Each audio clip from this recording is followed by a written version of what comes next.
How did I do that? I pressed the button. I pressed it. I'm getting mad at the microphone now. This happens every time. I'm pressing the button. It's changing. It's changing. Hi, everybody. Welcome. Welcome to my very well put together professional. You know, I record sound for a living now. This is the best I can do. Not turn a microphone on. We're going to release an episode of Escape This Podcast one day where it's just silence with background music. You just hear, every now and then you hear like a and you're like, oh, I wonder what's going on now.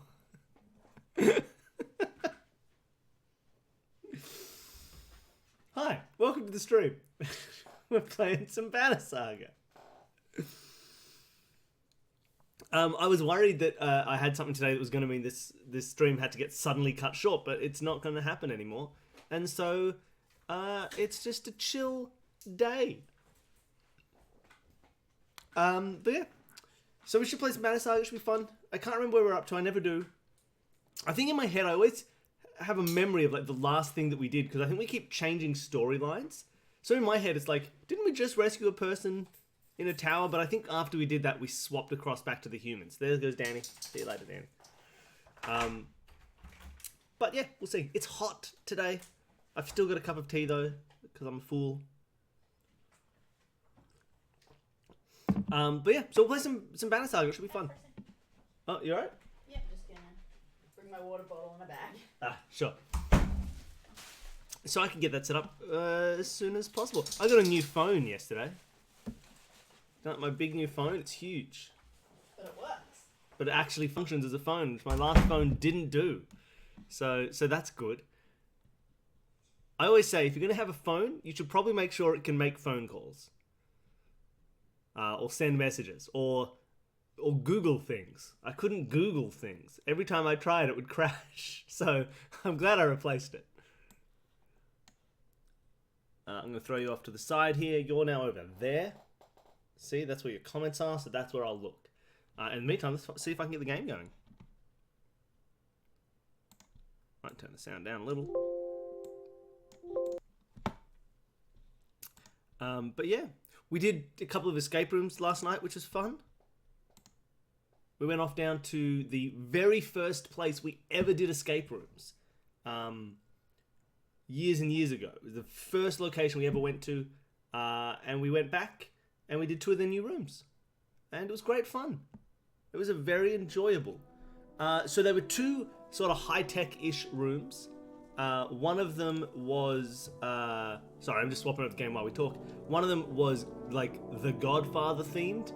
It was kind of, you had to break from the garden into a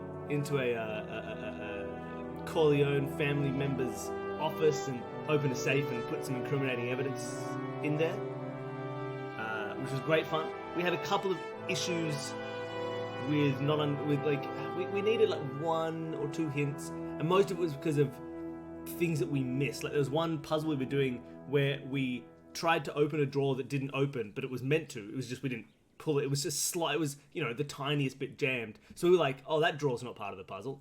And then when we were told more of the puzzle, we misheard another clue that reinforced that the drawer wouldn't be part of a puzzle. And the 2 aspects together meant we got stopped for a while. But we got it. It was fun. And the other one was a Jumanji-themed one. We had to keep playing a game of Jumanji and solving puzzles as you did, which was great fun as well. It was nice. We just did them together, just a team of 2. But yeah, it was very enjoyable. It was nice to go and do some escape rooms again. Not the first time we've done some since lockdown. We went and did more. We did some a little while ago when New South Wales was first kind of opened up again. But it was good fun. It was really nice to go and do some rooms and do them together. And yeah, it was the first place we ever went to. Not really. We did one...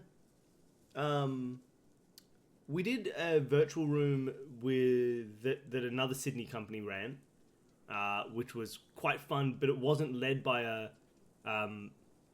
avatar. It was kind of more like a game. They basically took the room that they already had, and they did like a full 3D scan of every room, so you could like point and click adventure your way through it. That was really fun, actually. That was really quite nice. They pulled it off really well.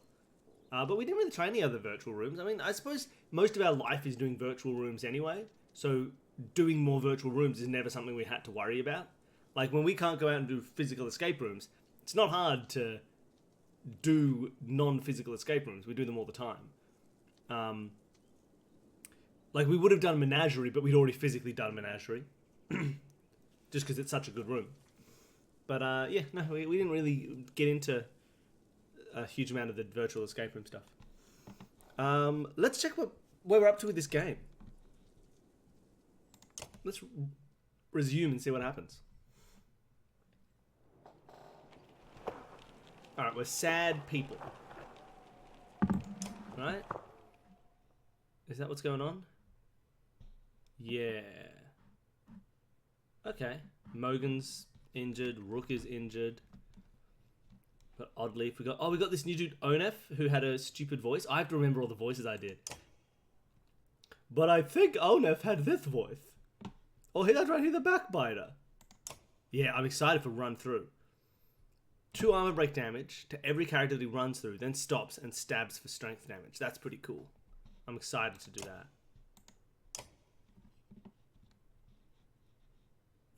But my team is pretty nice anyway.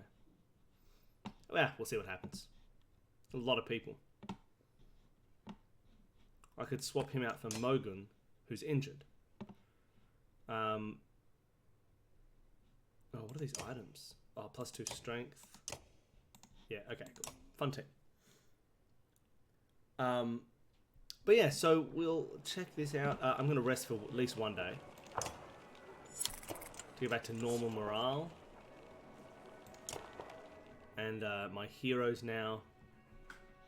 And no one's injured except for Mogan, which is fine. I can leave Mogan out for a bit.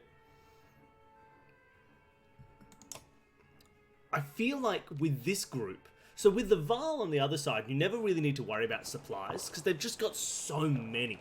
But I feel like for these humans, having supplies is a real trouble from my memory. That this group of people on the run, it's quite hard to manage the food. So I don't want to spend too long resting because I feel like we'll run out of food and die. Oh, that's right. That's what we did. We left the town and we took Ekel, the crazy Ekel, whose voice I cannot remember even slightly. We took Ekel and we like tied him up and had him join us as a prisoner. Ooh, that'll be interesting.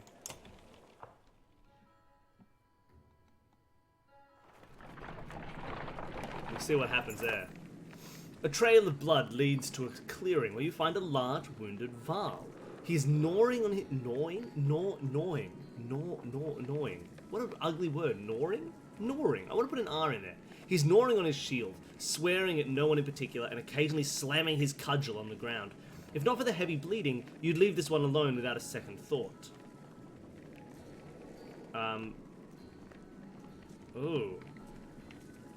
I'm worried if I try and have healers tend to his wounds, he'll just smash them all. And they'll get smashed. If I leave food and medicine... Oh. And we can help if you want it. He'll probably just go... Rah, rah, rah, rah, rah. Let's leave a little bit of food and medicine. Haha! The next day, the giant catches up to the caravan. He says, I will fight for you. Is that like a real human? Hold on. Did a real dude join me?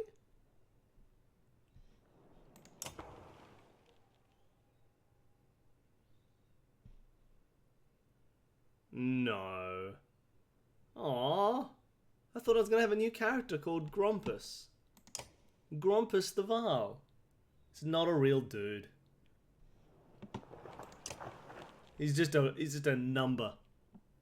He's just a 1.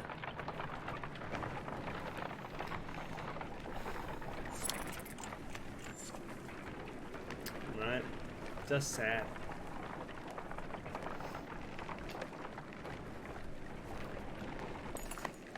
The caravan consists of more clansmen than you ever expected. It's 431. Accusations of stolen chickens, missing heirlooms, and concerns over daughters' virtues are the sort of things you hear relentlessly. Even fighters complaining of spreading too thin to protect everyone. Oh, I could form a little council. I could carry on and put up with it. That doesn't seem right. I could try to address the major issues. That seems like I'll be wasting time. So try and keep people useful and too busy for petty squabbles. I don't know if that works. And I don't know if I trust a council. Oh, what do you think? I definitely don't want to split the caravan. Everybody's gonna die.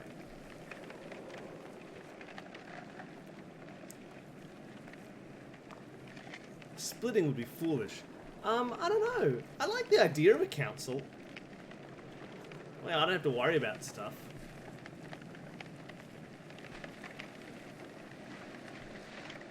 Maybe I'll just get over it. Nah, let's form a council.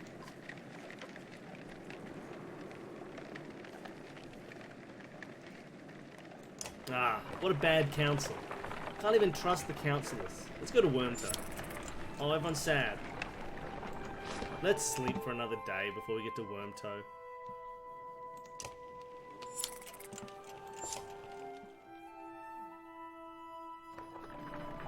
Wormtoe was never the kind of place someone would build a town.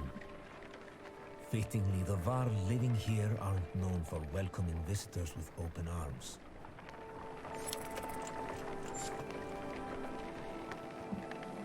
Alright, let's check it out. Let's check out Wormtoe. The Varl find you before you see them. Not surprising with this many people behind you.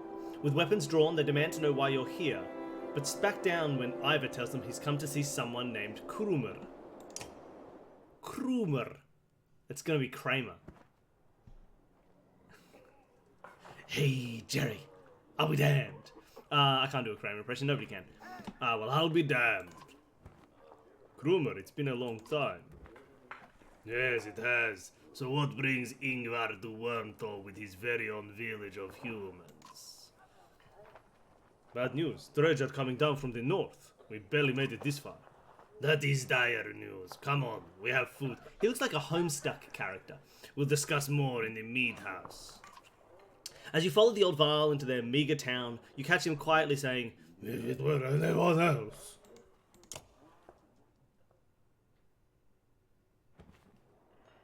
I've talked with the warriors here. I'll be honest with you. I want to go north and find out what happened at Blotzbalker. Blotzbalker. Some think we should go to Grofheim instead. None of them are happy you're here. What do you think? If I had it my way, I'd stay here and let the dredge come. But you made this a problem, didn't you? We can't feed this many people for long, even if they don't eat much. This is a Varl town. Most of us take care of ourselves. You've got women, children. We could pitch in, make this place livable. Hey, it's a Jen. It doesn't work like that. These Varl are here to get away from civilization, not make one. It's Krumer's call. It won't be long before the dredge are here too. No, it won't. If there's one thing we should do, it's tell Jorundir what's going on. Who's Jorundir? That's not Alet's voice. Valkin. Well, as close to one as we have. Ingvar, where'd you find these people? Stay here and rest, but once you all are ready to go, we do. I'm going to see off those who want to head north, but I'll join you to Grofheim. More travel? No, we've already come so far. Stop the pouting, girlie. Even if Jorundir won't listen to a tired old Varl like me, I have a feeling they'll pay attention to your friend Ingvar here. They'll listen to Ivor? Ha! Hasn't told you. Of course he hasn't. Do what you need to, but don't be long. Ivor will be the king. He's actually the king. That's Jorundir. He's been hanging out the whole time.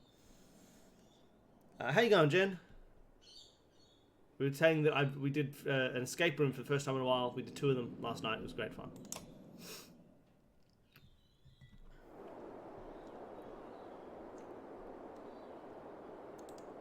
Market. Ooh. Oh, there's some cool stuff. +1 strength. I love it. A statue of a sightless man. You have to be level 5 to use it? That's ridiculous.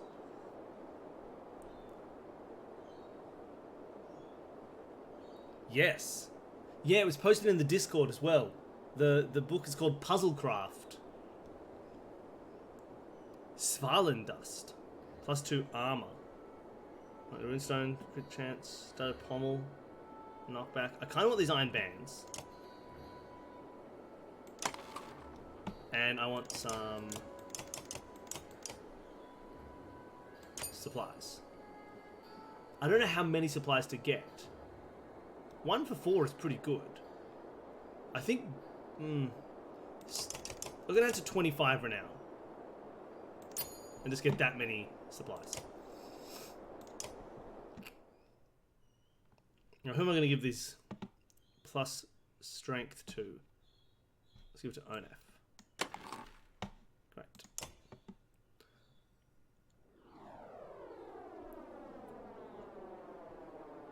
What is that sound?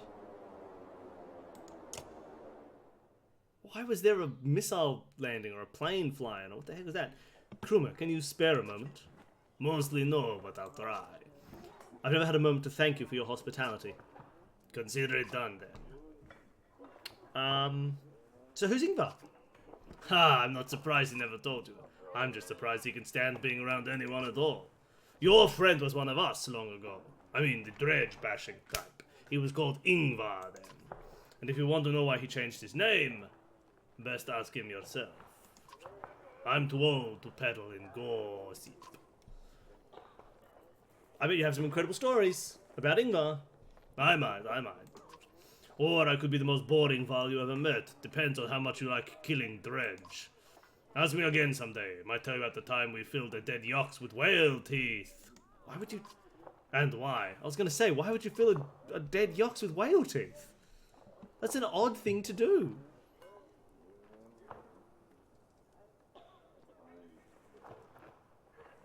G'day, Neil. Oh no, Jen, what happened? How'd you get all these Varl to follow you? Respect, young one. After the Second Great War, wasn't much for me left to do, so I started training other Varl to fight. Got tired of that, made a place in Wermto. They still come calling, even with no wars to speak of. Seems like that might be changing though, don't it? Any wisdom on fighting dredge? Depends how much you know. They're all armor. Tap them hard enough though and it'll shatter. Line up a whole row of slag and they'll explode on each other all the way down. You'll get in a big roll half your time is spent setting them up for it. And if you see one bang his axe like a tuning fork, try to kill him quick. Sometimes the slag he's calling won't even show up. What do you ask? See ya!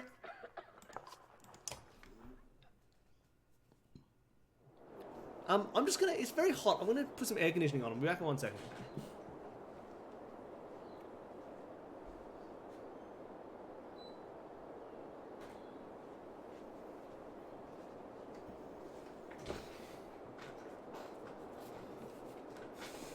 Has everybody been watching the new Auntie Donna show on Netflix? We all binged the entire 6-part series?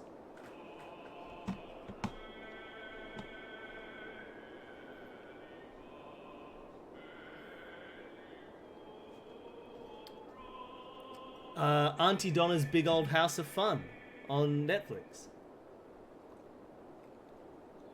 They're an Australian sketch comedy group that's been on YouTube for a very long time, and now suddenly they've got a Netflix show, and it's very much like their YouTube stuff, which was cool, because you never know, right, how much creative control Netflix is going to have, but apparently very little.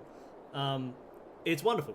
Auntie Donna is great. It's ridiculous, but you should all go watch it. I watched the whole thing in one sitting, because it's like 2 hours in one sitting to watch all 6 episodes. They're 20 minutes each. And it's great, and it's worth a watch. And it's got some fun guest stars, and it's ridiculous and stupid. You should all go watch it. What are we thinking here? Are we done? Do I want to keep my renown for levels, or do I want to spend it on food? Levels or food? That's the question. I think we're okay. Should we rest today for morale? Let's rest one day. And let's go to the map. Exactly. Egg Helms. It's very fun.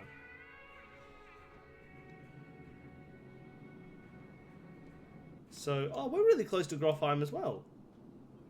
From Wormtoe, we just need to go through here. And then we'll be there at Grofheim. Skyrim.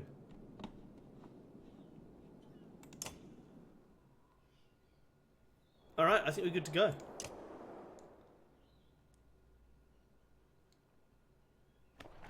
No one's saying hi to Monkey. Grofheim's quite a few days out, says Krumir. But nothing's worse than crossing the wastes, I imagine. If there's anywhere you might be safe from Dredge, it's there.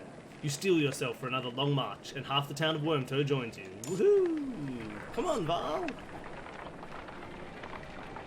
Let's go!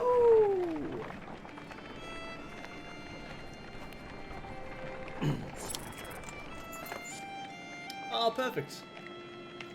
Stop! A resolute voice calls from somewhere in front of you. The surrounding terrain comes alive with armed fighters surrounding the caravan. No need for bloodshed, the leader says. Leave a couple wagons and pretend you never even stopped here. Mate, Dredge are coming. In case you have no idea the Dredge are on their way, you shout. If that's the case, friend, says the leader, we need those supplies more than ever. Without a glance to his men, the attack begins.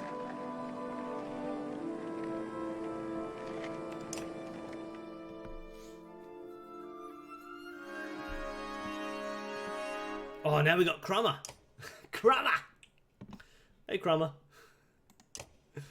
There are not many Varl older than Krumir. And oh, was he mentioned by... Oh, no. Is this a cool, fun reference? We're early in the game. Remember someone asked Ubin how old he was? And Ubin was like, I'm competing to try and be the oldest Varl. There's Crummer, but did he mention Crummer then? Was he like, there's a guy called Crummer who's also super old, but he keeps fighting Dredge, so he'll probably die? I think he may have. I think they know each other. That's fun. There are not many Varl older than Krumir, and not many who have had as much experience fighting the Dredge. In Wormtoe, eager fighters would regularly come to him to learn his secrets. Yeah, awesome. Oh, it's fun. Oh, look at old friends. I don't know why it is, but just Krumir as a Varl makes me think of a Homestuck character. Something about him. Oh man. So he's got heavy impact. That's cool, right? Yeah. Bow. Ba-dum, bow, ba. He keeps like knocking open doors to tents, sliding in to say hello. Forge ahead. This character uses the experience in battles to issue commands to allies, moving them next in line in initiative. By repositioning his allies' turn order, he can create new strategies, such as giving archers guerrilla tactics, triggering abilities earlier than usual, or slingshotting a powerful ally to the back lines. That's cool. That's kind of fun. I love that. New trivia question. Oh, dang. I just thought of a new trivia question. And then I thought of a plan to come up with some new trivia questions. True. My new trivia question is going to be...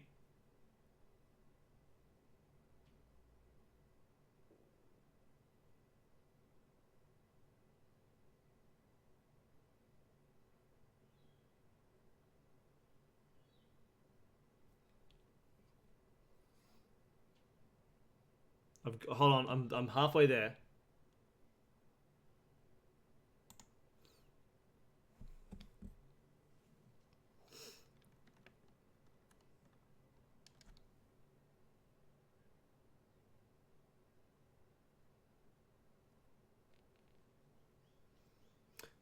Alright, here's what I'm going to try. Let's do some mythological creatures. I'm going to give you a vague description of a mythological creature. And you are going to tell me what it is. And we're going to do a couple in a row. And it's going to get real easy. And then maybe it'll get harder. I don't know how many mythological creatures I know. So, you all ready in the chat? Here we go. Mythological creatures. Super easy to start with. It's the body of a horse and the top half of a body of a man. If you took a human and a horse and you munched them together, what do you get? Tell me. Easy. Centaur. Great. What if it's a man and a bull, and the bull goes on top of the man? Do you like my terrible descriptions? Awesome. What if I take a lion and an eagle, and I just kind of go, lion and eagle stuck together?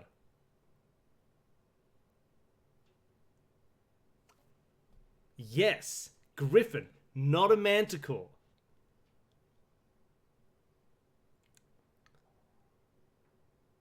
Because a manticore has wings. It's a winged lion, but I don't think they're usually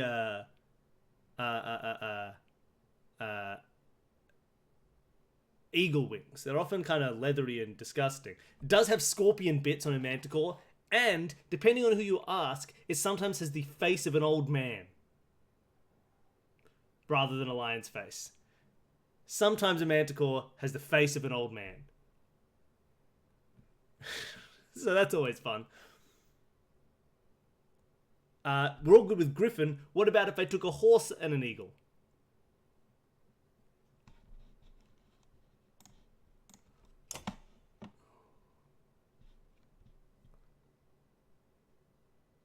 Ooh, I was not thinking of a Pegasus.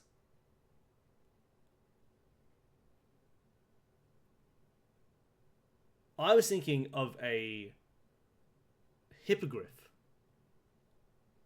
Yeah, there we go. What if I'm a Japanese creature that has a little bowl of water for a head, and I'm also kind of a turtle man? I'm like a little turtle man with some water on my head, and if I bow, all the water falls out. And I go, oh no! Yeah, it's a kappa.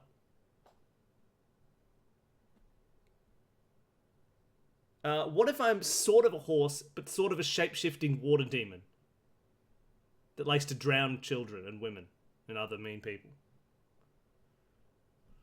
I can't remember this one very well.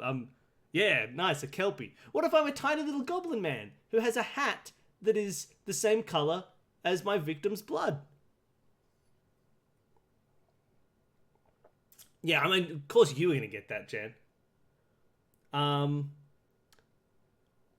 What if I...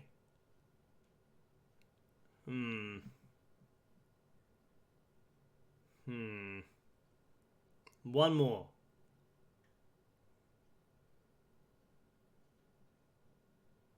You know, I want to describe an Australian one, but its description is never very set in stone.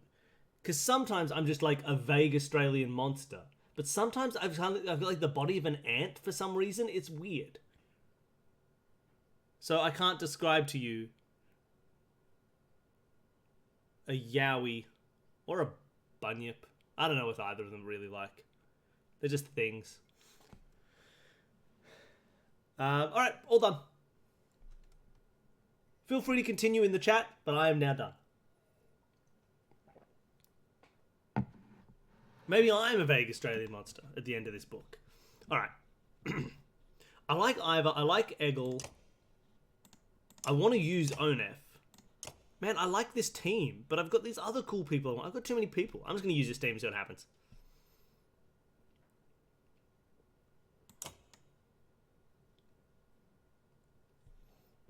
Let's see what happens. If I die, I blame you.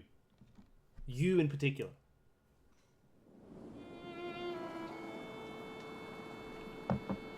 Oh man, what babies these babies are. They do have some archers though, that's annoying. Maybe I should try and take out the archers first. Like, bring Iva straight down here.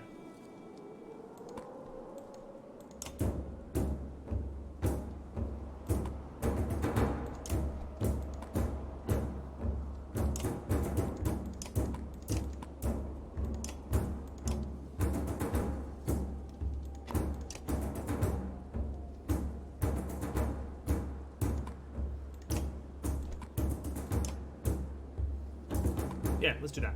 Let's just...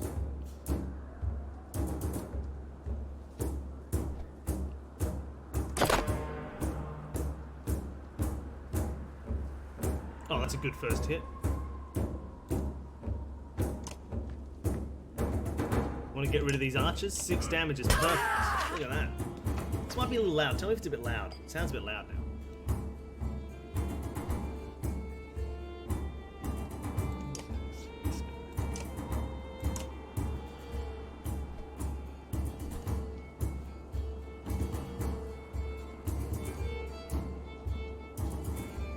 I think I'm actually going to move him all the way up here and stonewall. I hope maybe they'll come attack me.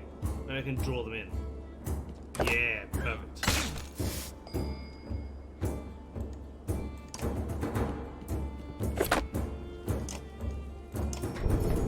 Bloody flare.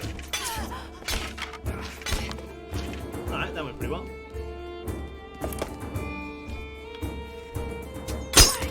Ooh, big hit. Yeah, that's loud.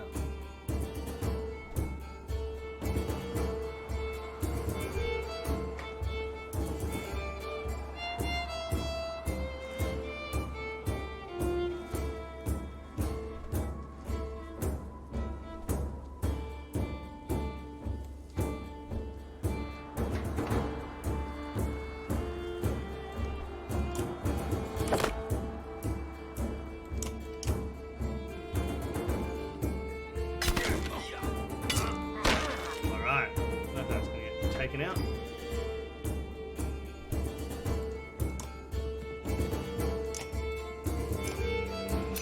I may have just killed it. Nope. Oh no, I did kill it. Okay, never mind.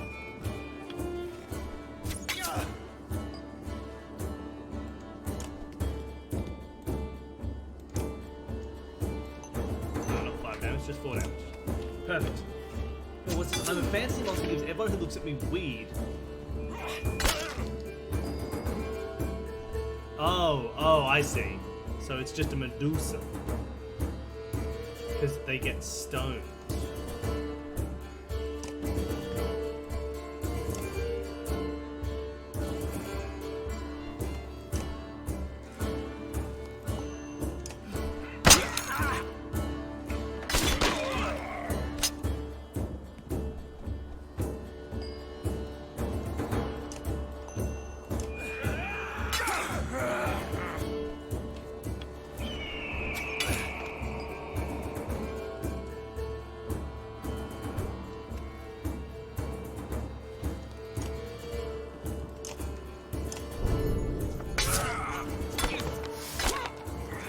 Human without a head, but I have eyes on my chest. Ooh, I'm not sure. How did you do 4 damage? You have 1 health.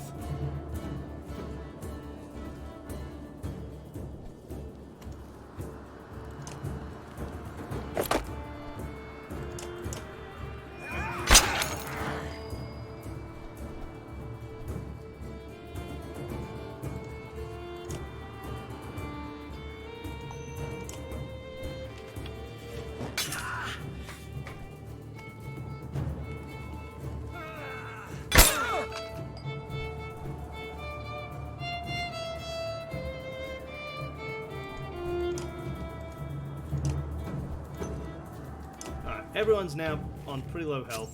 1, 1, 1, 3. So I think we can start killing.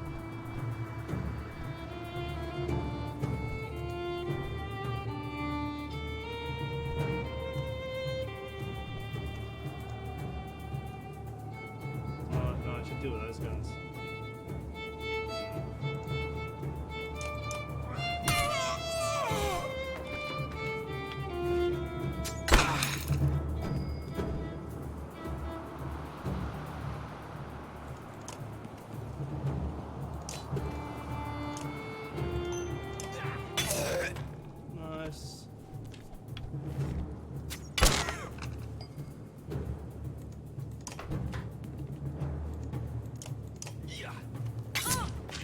Nice.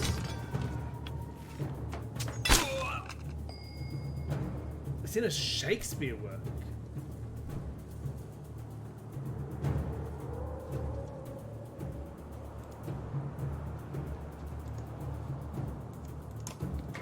What happened when I looked away? Did any of my people die?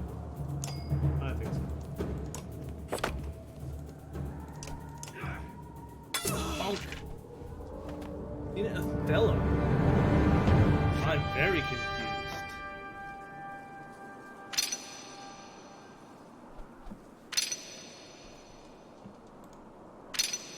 And everyone's gaining a level. This is crazy.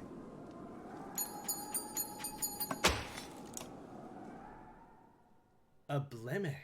That sounds very old and Scotch.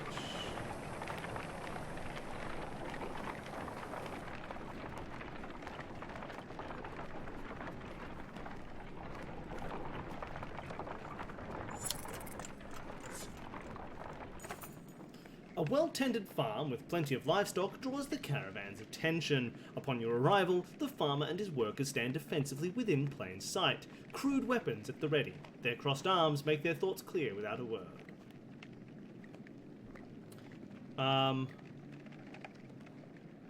You should come with us. It's not safe here, man. You warn the farmer of the approaching dredge, but the man spits and says, "This land is my life. I lose that, may as well be dead." The farmhands slowly nod their agreement, neither joining you or lowering their weapons. Oh, I can't now pay them? Alright, see you later. What's his is his, you say to the caravan. No sense fighting those trying to protect themselves. Grumbling bounces around through the clansmen, but the caravan is once again moving. I mean, Mythological creature, and if you lock eyes with me, you'll turn to stone. If your friends kill me, then my blood will free you from your statue. It could be a basilisk?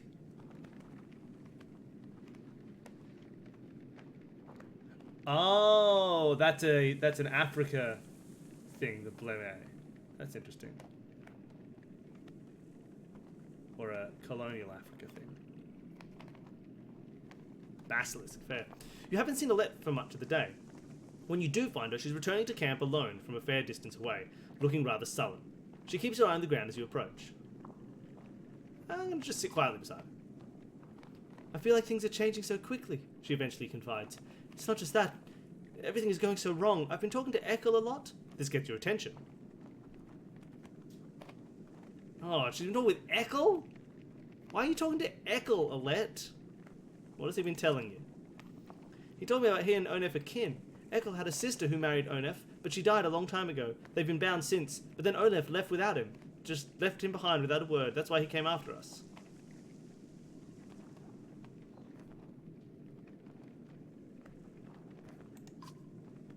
Eventually, you find Onef back at camp and relate the story.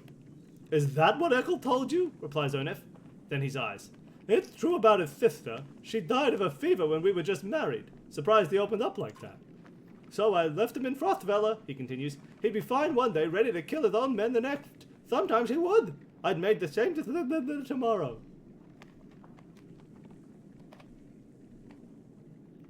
And you confront Ekel. You march directly over to where Ekel has been forced to stay, far away from the rest of the caravan. He turns as you approach. I don't know what's happening with all this, but I'm just trusting my gut. What did I tell you, Ekel? Didn't I say even one wrong look? Who's giving... Oh wait, what was his voice? Who's giving wrong looks? Your girl came to me! Nice of her, I thought, seeing as how she's the only one who gives a damn about the people around here. One of the depths is that supposed to mean? Look at you, running around, saving everyone's hide, making decisions. Good for you. What kind of life is this? Miserable. Are you making it worth living? I see Alette helping the women, cooking food, taking care of the old, playing with the children. Talking to outcasts. Did you know she sews up the wounded every time you get them bloodied in a fight? Remember when I said you were a leader? Yeah, they join you, but they follow because of Alette. Kill Ekel. Just a big freaking bird. It's a rock.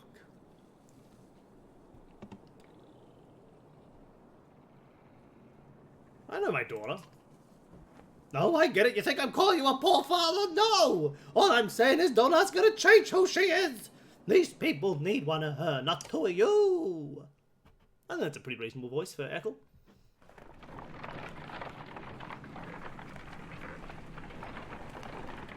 Oh no, everyone said. A bird but on fire. A phoenix.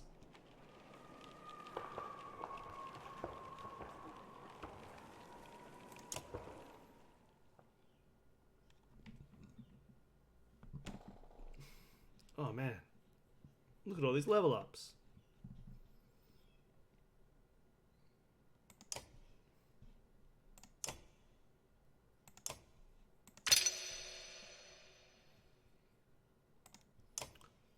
5 damage per hit, man.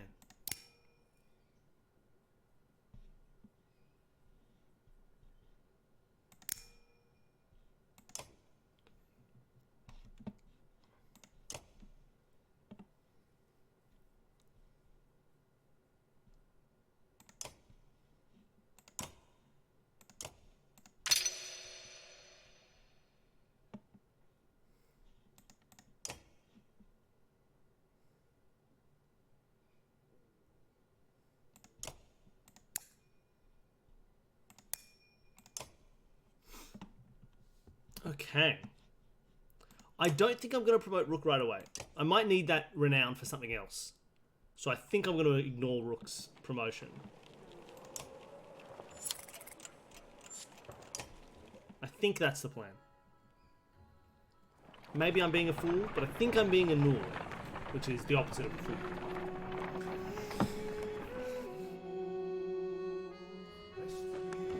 Oh, Godstone. A smashed Godstone? God, look at that banner. It's so sagacious.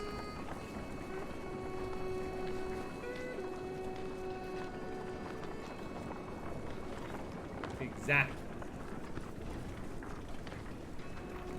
God, look at this. Look at these bushes. They're just so well drawn. These trees. I really love the style of this game. The Godstone of Marek looms into view. Upon it carved a great ocean beast. Jagged stones jut out of the snow like shark fins. It's hard to imagine the Nordfelling wastes being filled with water at one time, but the Godstone stands as a reminder of the vast lake it used to look across. A blessing! Shouts one of the men in your caravan, holding up what looks like a silver coin. It's a fish scale, he says, pointing out the rainbow pattern that shows in the sunlight. Soon, a curious child has found another hiding in the snow, and then a third is discovered. Perhaps they'll bring us luck, you overhear, and before long the caravan has become obsessed with gathering the shining scales. Let him take their time.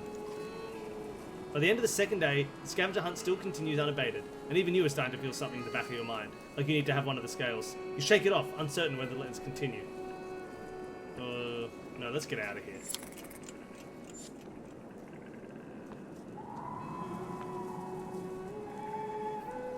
Yeah, that's not good. But that was a bad thing. A woman with a jetpack, a banshee. People haven't been watching all of our Nancy Drew streams. That will make no sense to you. Oh man, I suffered poorly. Bloody fish scales. Oddleaf calls you over, grinning. A row of women holding bows of differing age and experience line up before a row of trees in the distance. They fire, doing an impressive job of hitting the trunks. I think they're ready to fill some dredge with feathers. One woman still hasn't shot her arrow. She stands perfectly still. The others watch. Just as the winds shift, she lets go, and her arrow flies not into one of the trees, but a snow rabbit that had scurried out from underneath. Dinner, she says, smiling. A group of men from the caravan approach. Listen here, says one. Practice all you want. My wife isn't fighting dredge. The other men agree in chorus. Hey, we don't want to see a battlefield full of dead wives and daughters. Oddleaf, train even more archers. To be honest, says Oddleaf, this is already harder than I expected. I don't know how many more it would really take to it. But the more people who can hold their own, the better. The men continue to complain. The women return to camp, not just as clansmen, but as fighters.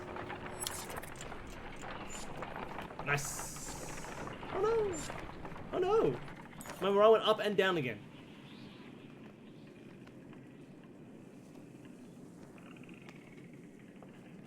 An extremely clingy ghost?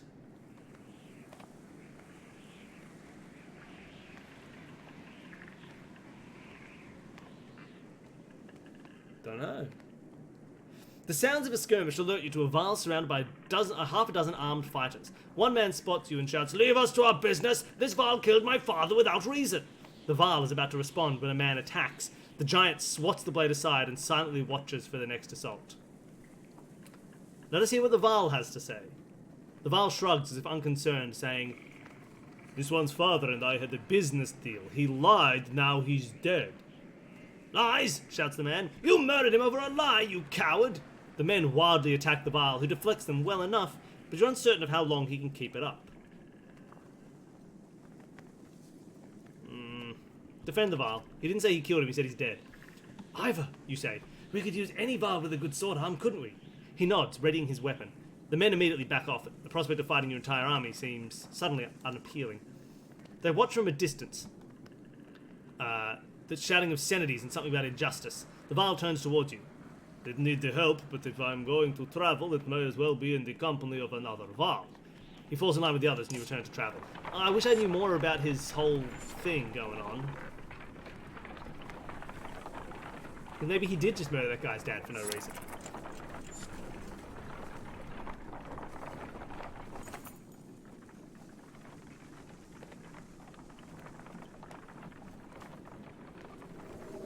You hear a whistle on the wind, whistle down the wind, and spot a long line of Varl far up ahead, heading towards you. Behind them is a swarm of dredge and a trail of bodies leading off into the distance.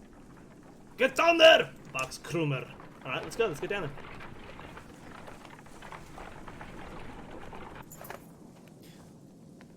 Oh, wait, I know this guy. Don't I? Don't let them spread out, shouts the lead Varl as you approach the battleground. Soon you almost find yourself fighting alongside them, facing off against a daunting number of dredge. 141, I got a lot of people. Formations.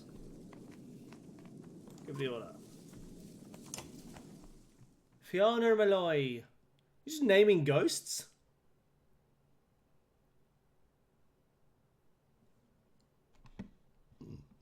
Okay, okay. I will upgrade Rook.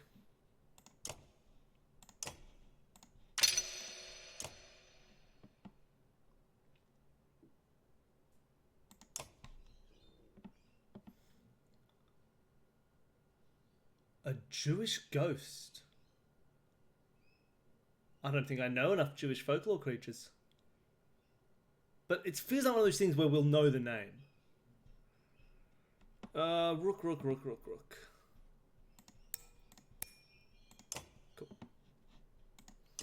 Who am I going to take? I miss Alette. Alette was cool.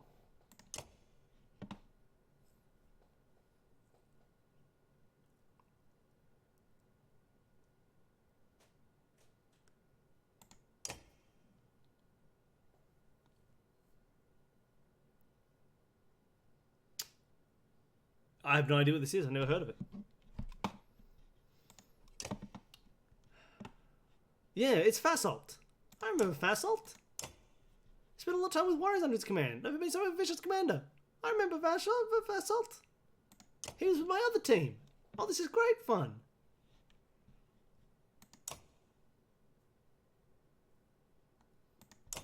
It's got heaps and heaps of defense.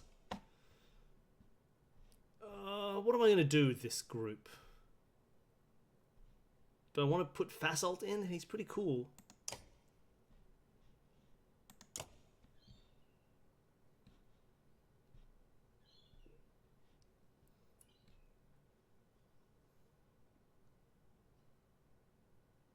I'm going to take the same team. It's maybe a foolish idea, but I'm going to take them.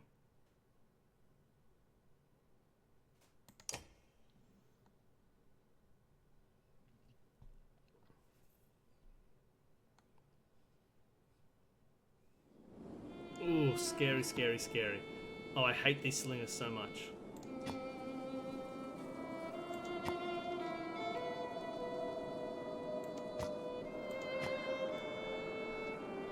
Oh, 21 is so much armor. Okay, okay. I was going to have to deal with him.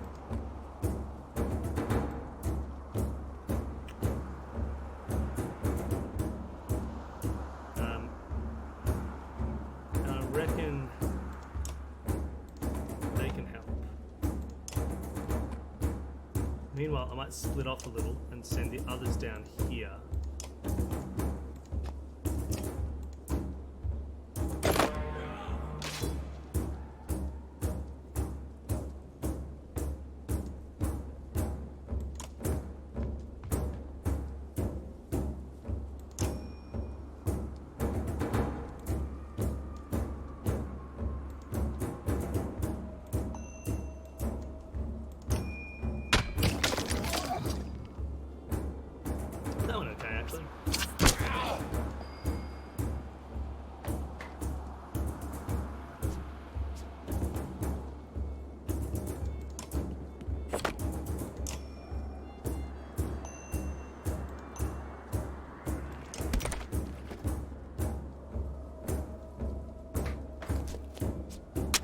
Damn.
One damage, one health on that guy.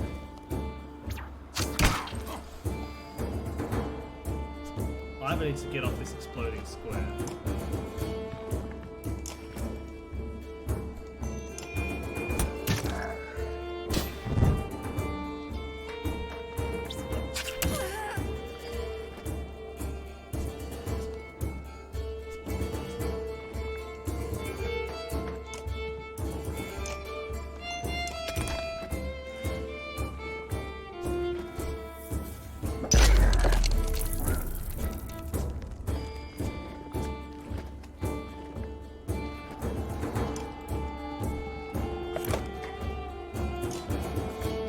Alright, 7 damage on this guy. Okay with how that ended up.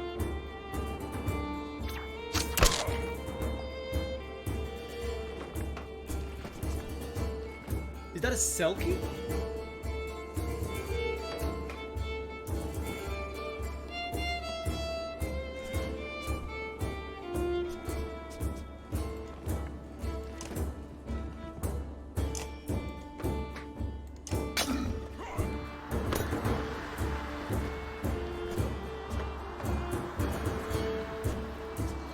Oh man, he does 10 damage.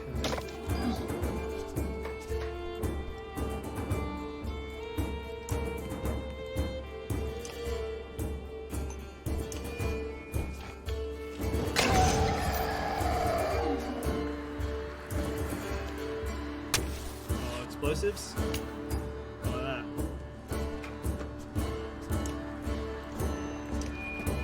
Alright, everyone other than the big guy is on one. Does 1 damage on him. So that's pretty good.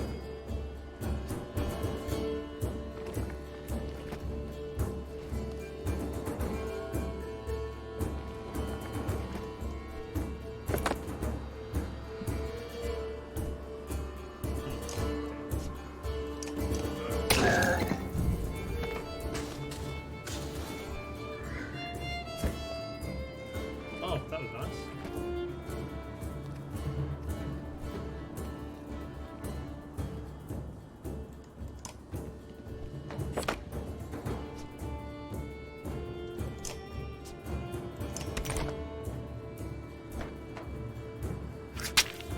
Oh, Will of the Wisp is cool.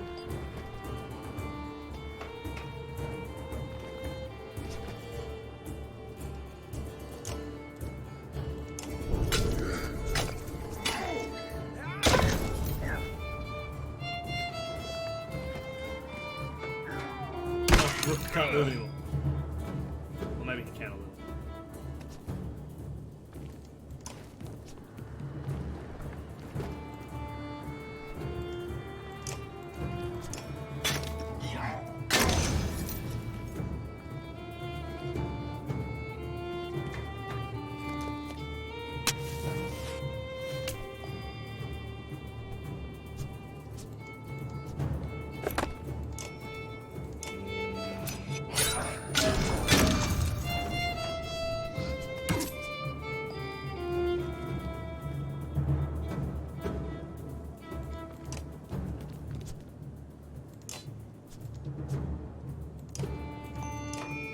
Alright, almost taking this big guy out.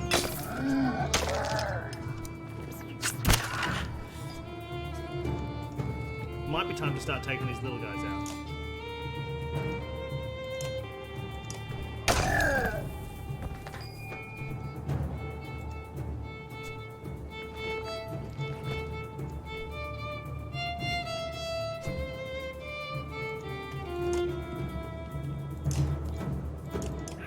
What about when these explosions will go off?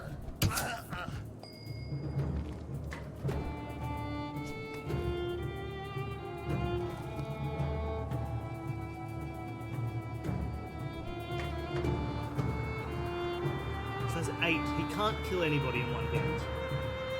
Because he has no willpower. Alright, so I'm not worried. So I can kill him. He won't be able to kill anybody on his turn. Yep, sweet. All good.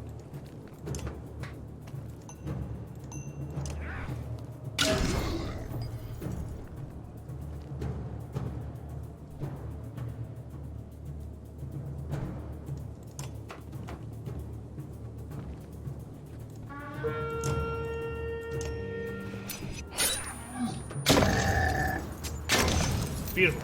Smashed him. Absolutely smashed him. Rook's hurt, but everyone else is fine. Let's kill a few more as they play.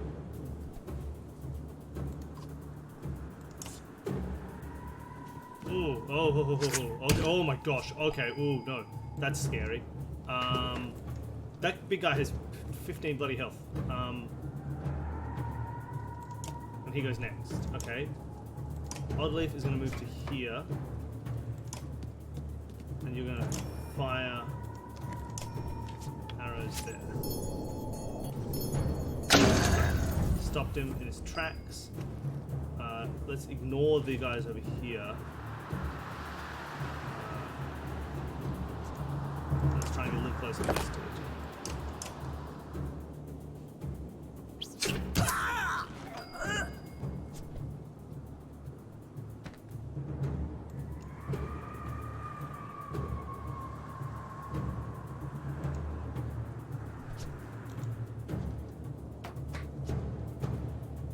He gets to go again before Oddleaf. Okay. So in that case, I'm going to move over here.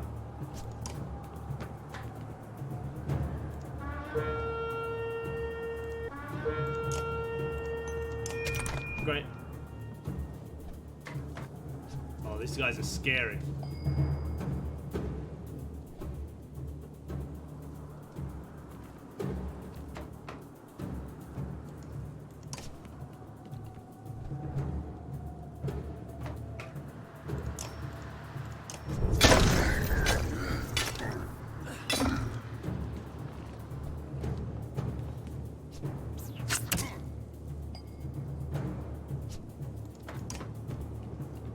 Awesome, hit him for 5. So he's fairly pointless now. What are you doing? What are you doing? Oh no!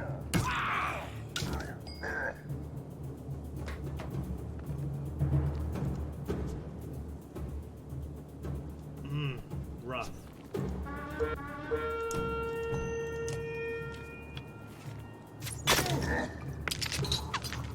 Don't think it's going to go as well as I hoped.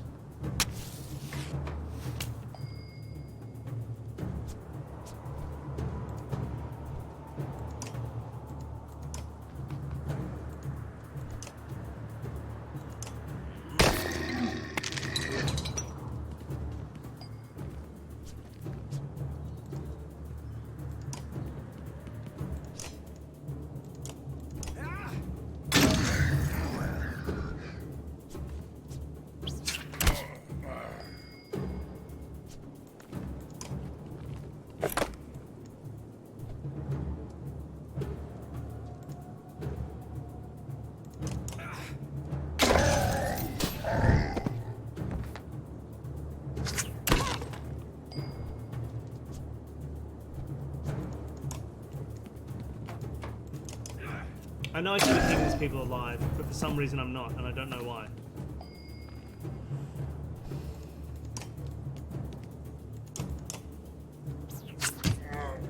Yeah.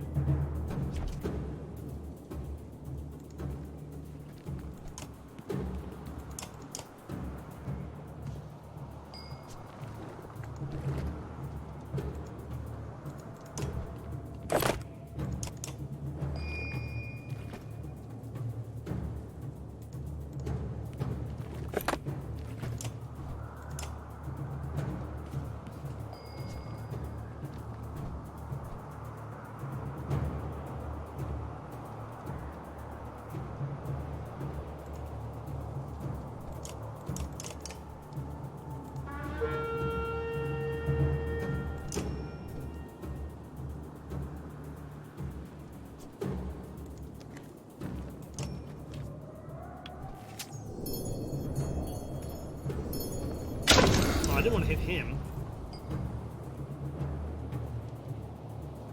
22 strength is just too much strength.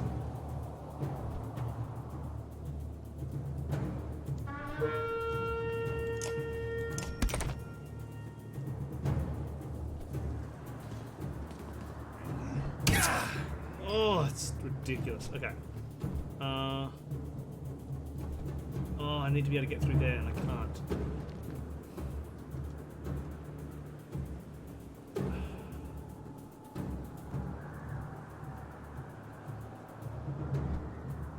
I have to do something about him. I'm gonna have to sacrifice myself to do anything this time.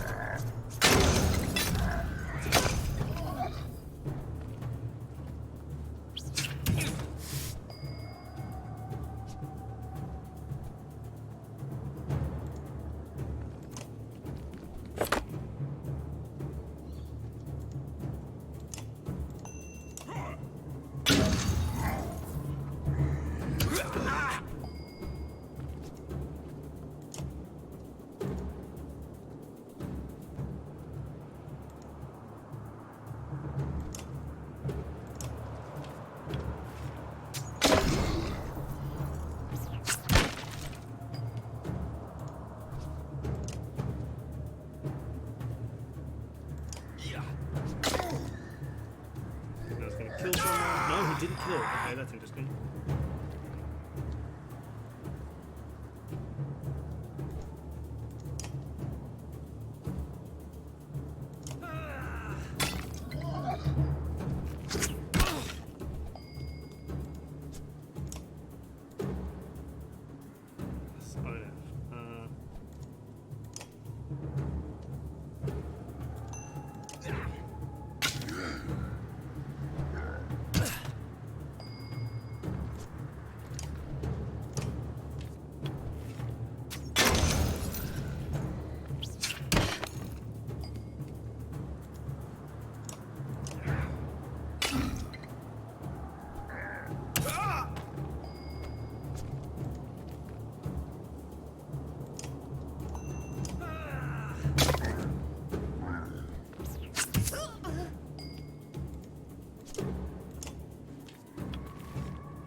I cannot believe I'm possibly eking out a victory right now.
Oh, this is absurd. How did I get this win?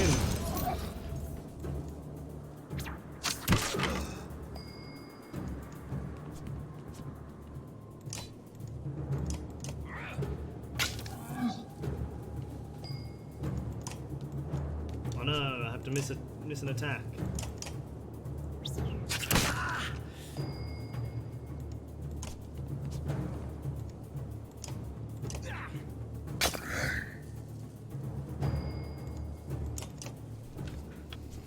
Oh, I cannot believe I pulled that out. That was absurd. That guy came in doing 22 damage.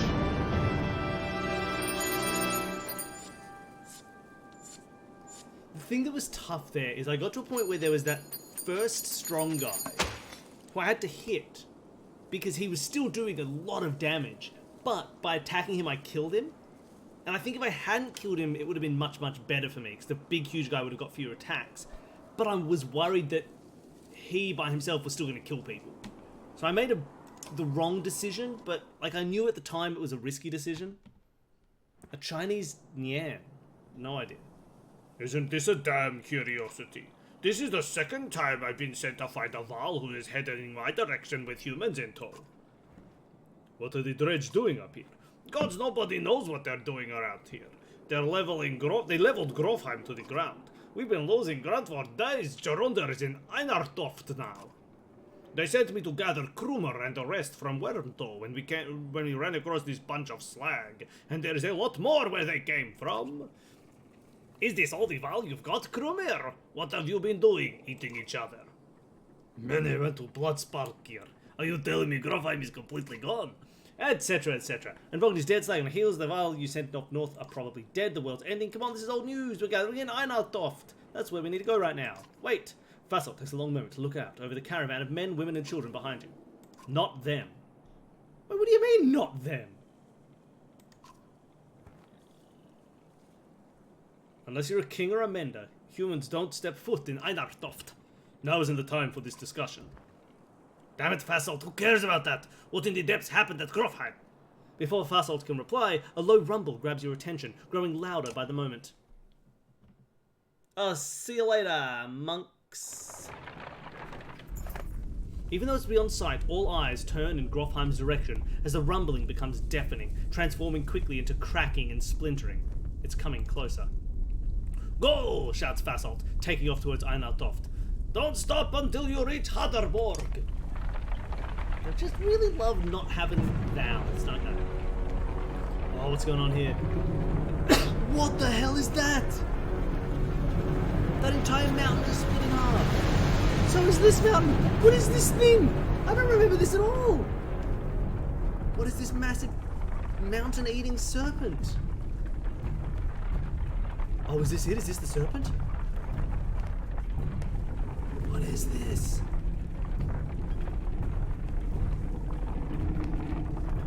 What the heck is this? You can't just eat mountains?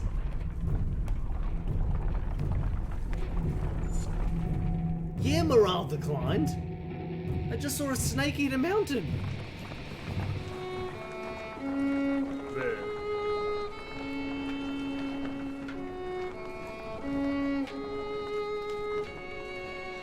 That's me. Look at this guy.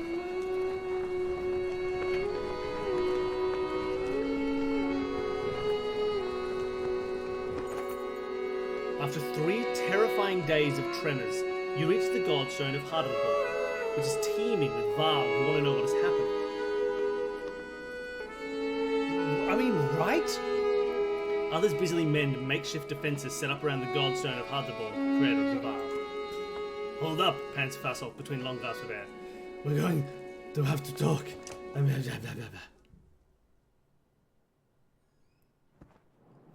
You're still standing. Well, most of you. Rest up, then move on. A mountain just sank into the earth, and something is out there. So, you're just gonna send us away? I don't know who you are, but you're not going to Einartoft. There's a couple hundred Varl here who will back that up. Where are we supposed to go? Back the way we came? We're stuck between 2 mountain ranges. In one direction, a few thousand Varl. In the other, an army of dredge and whatever caused that quake. Einartoft is a Varl city. This shouldn't be news to a Varl. Give it a rest, Fassault.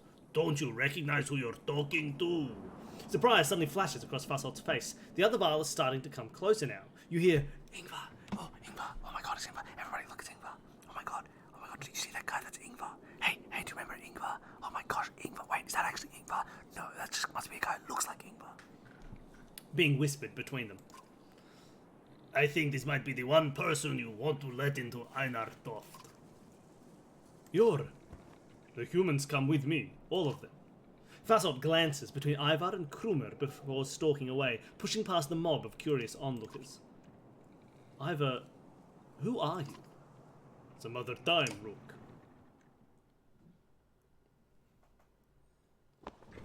Oh, you spend the rest of the day recovering. Oh, Varl come and go in packs, and most of the chatter is about the quake that just sank mountains into the earth, or the dredge that is still on their way. You hear rumours that a massive chasm opened where the earth split. Let's inspect the Godstone. The little you know about Hutterborg is that he was the disciple of the Loon Mother. It's an Ariam stream, and learned to create under her guidance. He created a few beasts and soon became bored with simple animals. This music's very loud. And began combining man and beast, ending up with Varl. That's the myth, anyway. One thing is certain, each Varl alive today was created by Hutterborg, and now the god is dead.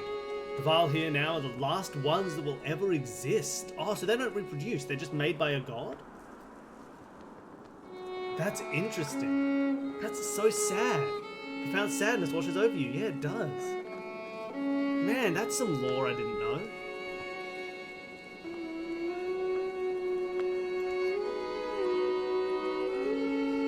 Kruma is already here. It's good to pay respects, he says, as you both stand there in silence. Give this to Ingvar, he says, turning to leave. It was once his, and that stubborn ass refuses to take it back. Kruma hands you a massive studded belt. Suddenly there's a lot of activity. Word comes from below to retreat to the next village over, and you soon see why. A black shadow is sweeping down the valley from the direction of Grofheim, where the quake, or whatever caused it, has obliterated the mountainside. On closer inspection, it's a veritable ocean of dread, more than you imagined possible. In their midst is a towering giant of a dredge, blood red from head to toe. You gather your things in short order and join a good many Varl, leaving the Godstone behind. Farthingfjord. It's a Farthingfjord. Ingvar, I have brought you your belt. It's a Farthingfjord.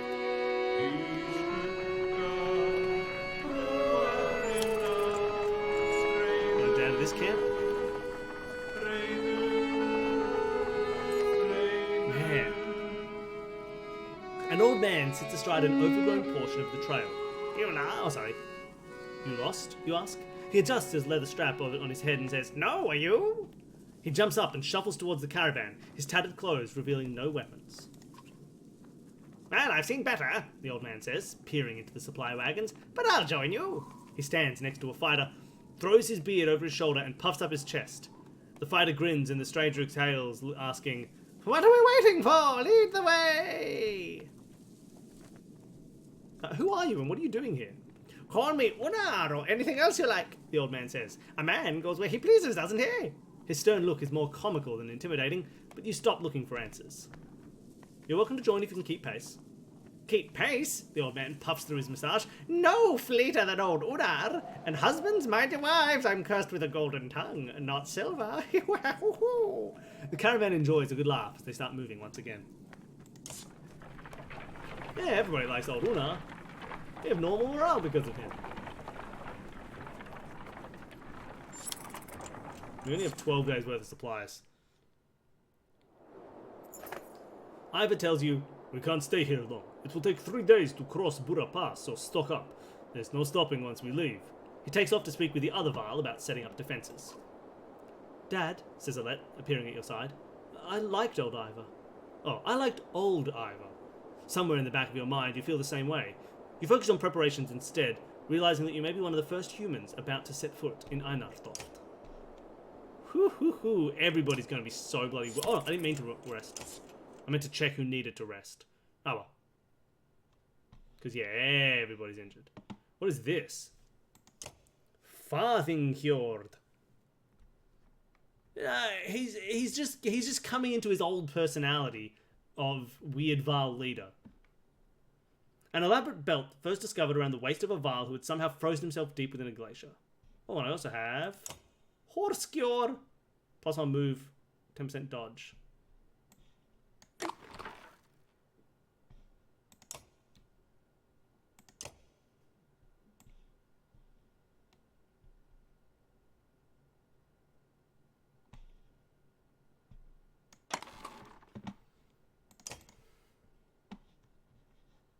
So I want to upgrade Ivar and then give him this cool belt, which would be amazing. Plus 3 break, like he would just destroy everything.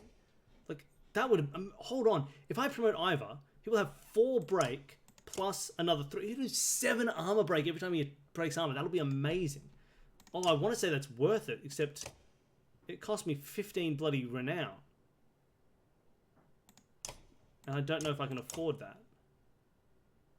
Because I want to go to the market and buy a bunch of supplies.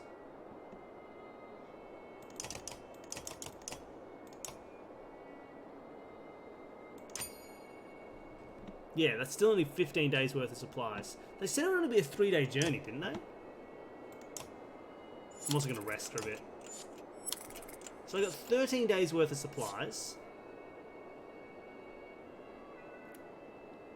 Is that enough? I don't think that's going to be enough. I want to make Ivar so strong the world will tremble at his feet, which is what I could do right now if I promote him for 15.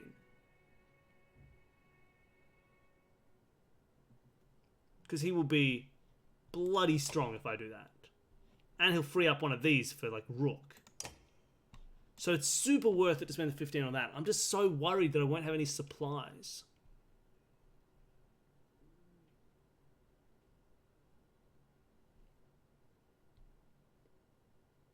I don't know what to do about it. What do you think?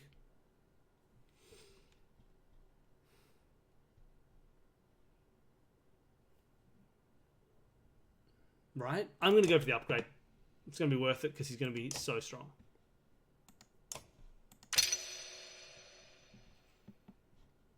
I'll just quickly give him this and give that to Oddly.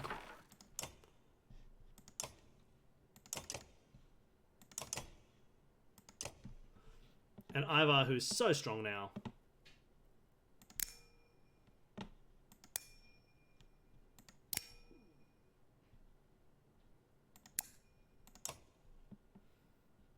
Yeah, that's pretty impressive. But I have no renown left. Let's go.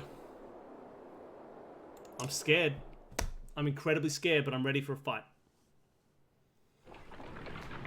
Ivar does 7 armor break now when he attacks armor. That's pretty bloody intense. We approach a city Ooh, that nice. only Varl have seen and cross a bridge that only Varl could build. Let us hope that we are the only unwelcome visitors to pass.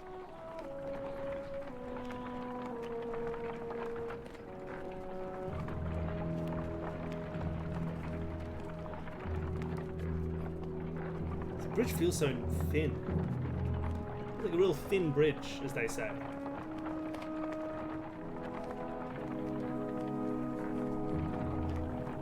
Yeah, bridges are cool. You ever just appreciate how cool a bridge is? Look at this. I've just built a bridge so you can get from one side of a thing to another. That's really cool. Bridges are cool. Sometimes you just gotta take a step back and appreciate bridges. Alright, here we are at Einatoft.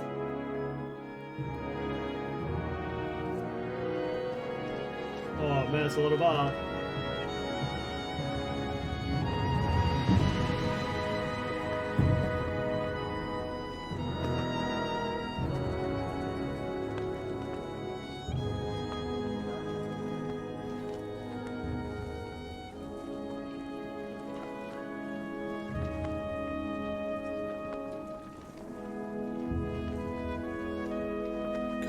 God, this game is beautiful. Look at this place.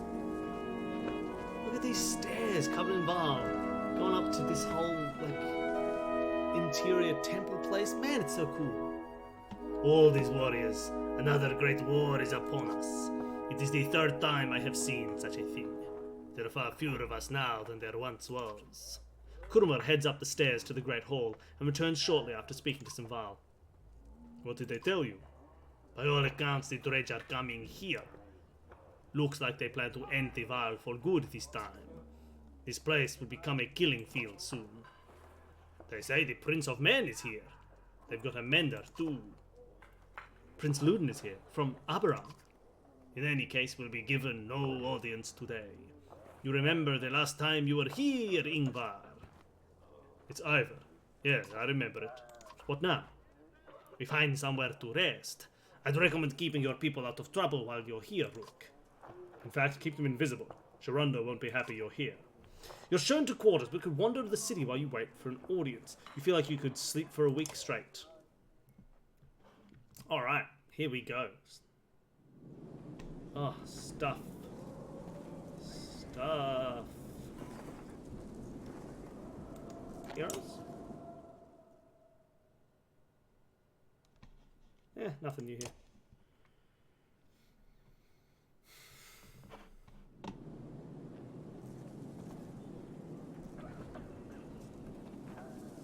I suppose they're just meant to rest.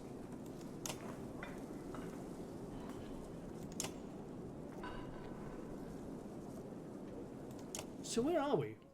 Where is this town that we're in? Come on. Okay, so instead of going up to Grofheim, we came down to Einartoft. Man, I want to go down here. We go to Swatbog. Swatbog. Alright. That all looks pretty good. It's time to rest, I guess. See what happens next. As you settle in, you receive word to come to the Great Hall the next morning. I would suggest not speaking unless addressed, and even then, keep it short. In your dreams that night, you see Varl kings fighting with dredge lords. An ominous feeling lingers as you prepare to enter the Great Hall. Great Hall. Let's do it. Oh, look at this. Look at this. Enough, Ivan. The bridge stands. Find some other way. Greetings from Wormtoad, you're in there. I brought an ally. Who are these people? We don't have time for games. Right, I know you. Sorry, I've ruined the king. Let's give him a better voice. Ingvar among us again. Is this what the end of the world looks like? Jorundir steps down. He speaks slowly from his throne to get a closer look. In the light, you spy deep wounds on the Varl king.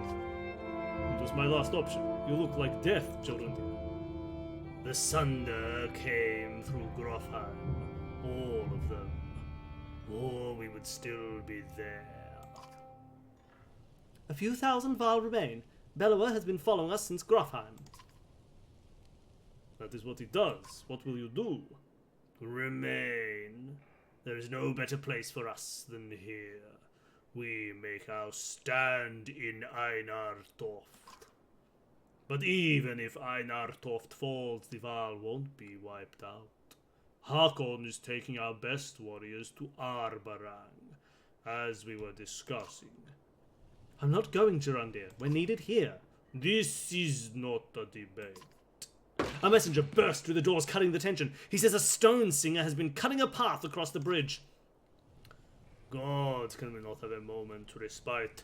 They should not be here already. Oh, did this guy ever have a... Oh, he was French, wasn't he? A stone singer is with them? Let me bring down the bridge, as I said. It will buy us. I said the bridge stands, Mender. I say it again to you, and the Prince of Men, and the whole Mender Council, were they here. I will not say it again. Hakon, you go to Arbarang. Eyvind, do not touch that bridge. Am I understood? You are? Then I'll confront the singer myself. Nobody tries to stop Eyvind, but many follow as he leaves the Great Hall.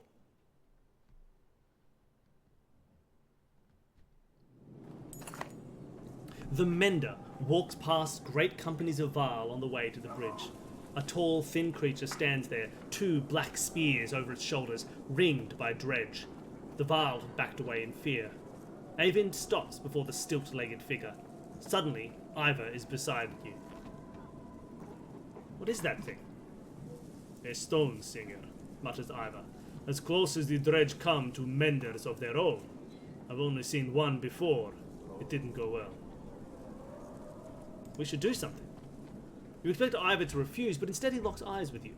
Oh, it's Danny. Hey.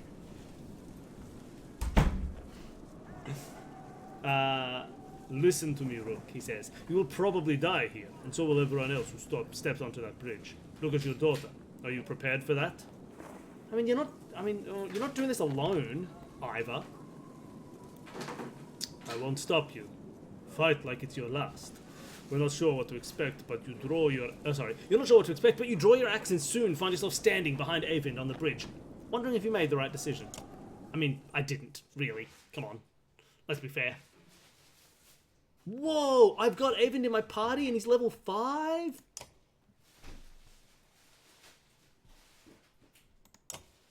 Eyvind's relationship with the Valkyr Juno is clearly more than that of an apprentice. He also seems battle-capable in such a powerful way that many of the clansmen keep their distance. Conversely, he unselfishly uses his mending to heal the wounded and help around camp.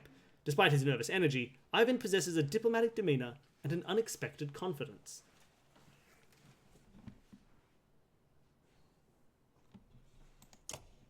Oh yeah, wow, 8 points available.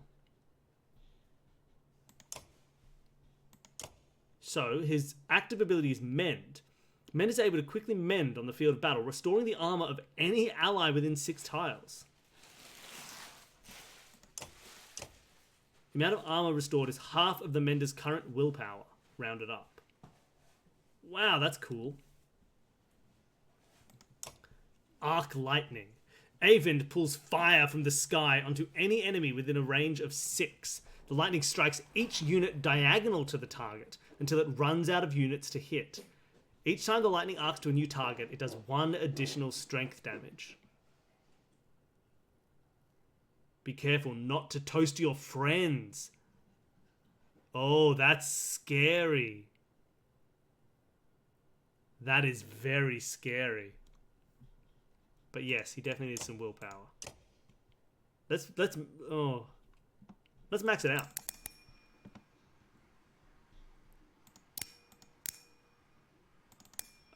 I kind of like that.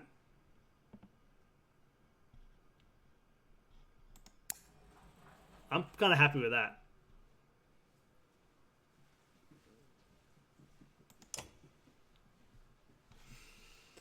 Oh, okay. Oh my gosh, this is absurd. Who do I take? What do I do? I'm so scared.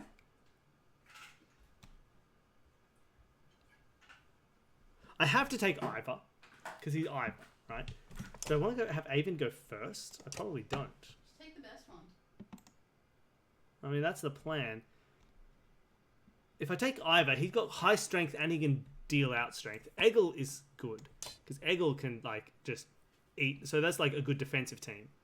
Then I need damage. I have Rook and Oddly for damage. Eyvind ideally for damage, I guess. Onef's... I could take Hogan. I could take Alette. Yeah, maybe just take all of my... Take my archers. What's oh, Kruma's kind of strong, but a baby.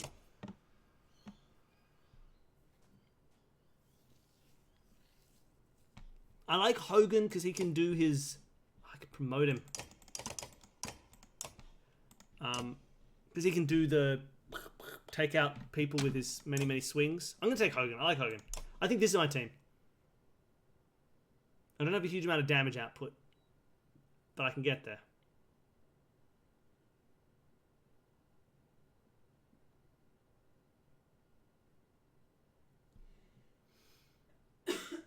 I wish I could promote, but I don't have the stuff. I think I'm ready. I think I'm good. Let's go. Ready for battle. Oh, unless...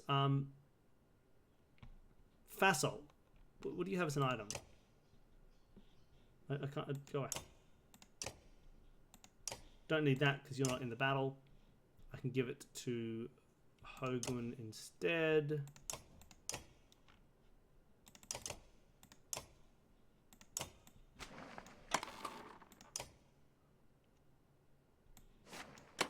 I can just steal Alette's bracelet. Yeah, nice.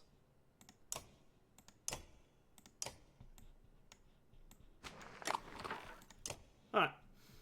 Alright. I'm ready for battle. Oh, I'm so not ready for battle.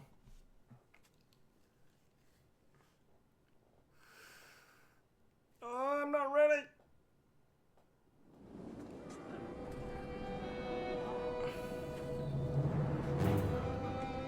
guys aren't helping enough, are they? Oh no, I suppose they are. Oh, look at that! Little animated fight going on. That's cool. That's a little battle, isn't it? Oh, okay, okay. We got a 16-11. That's not that strong. You can blow stuff up. That's annoying. You're a not blower-upper. You're not a blower-upper. Stone Singer. Look at this dude. Oh wow, you can really zoom in. Look at this guy. Disease Strike. Enemies are diseased on contact, losing 1 strength per turn. I don't even know what that means. On his contact with me or my contact with him.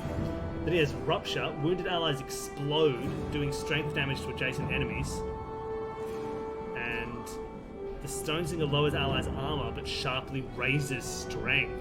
So he can go, hey, on 1 turn I'm going to up your strength crazily, and then I'm going to blow you up to kill everyone around you. That's kind of scary. Oh man. That's very scary. I need to take a very quick break before I get into this fight, because I need to use the bathroom and just maybe get a new cup of tea.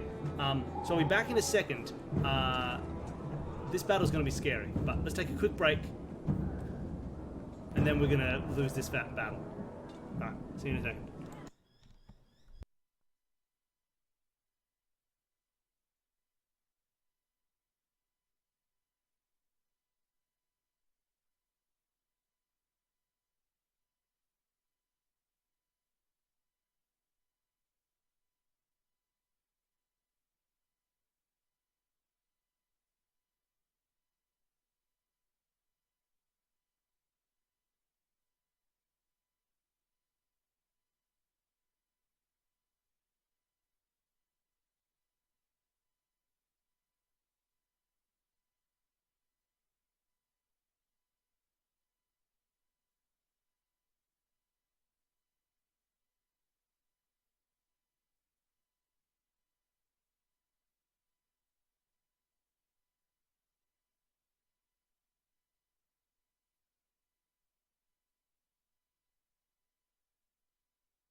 All right, I'm back.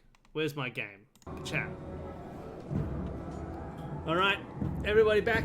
Everybody ready? You've all made your cups of tea, and you've stretched, done a couple of flips. This guy's gonna fall off this bridge. The fool. Okay. So what's the plan? Oh. Oh. Scary guy, good guy.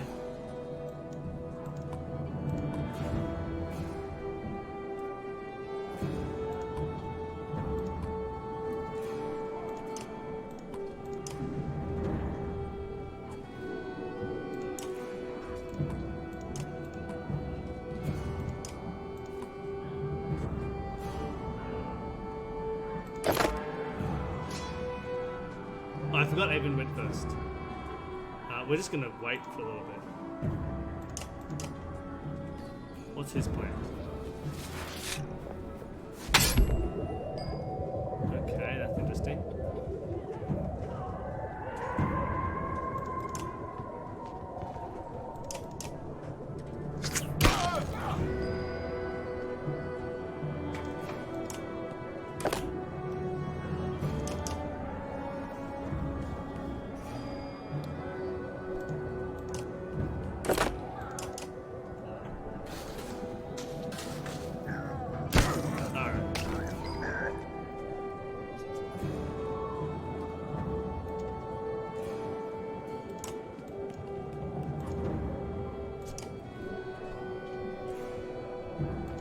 Now, I probably shouldn't be bunching everybody up like this, because I'm going to get them all shocked when I use my shocking tower.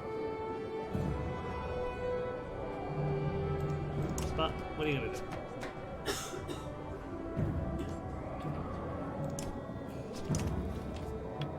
Alright, have fun with dinner, Neil. Oh, he does that to everybody.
That's interesting. Okay, cool.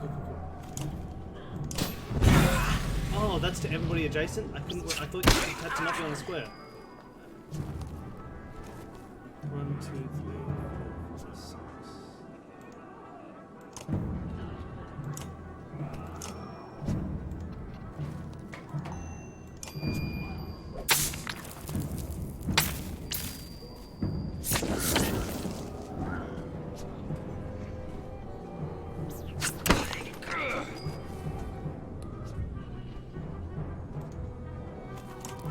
Alright. That explosion was a bit of a bother, but back in.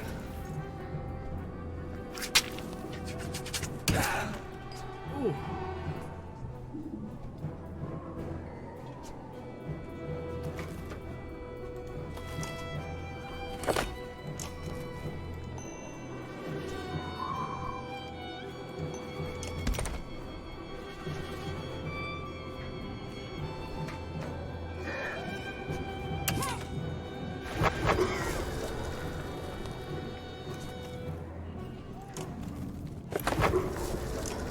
Ready, fly up.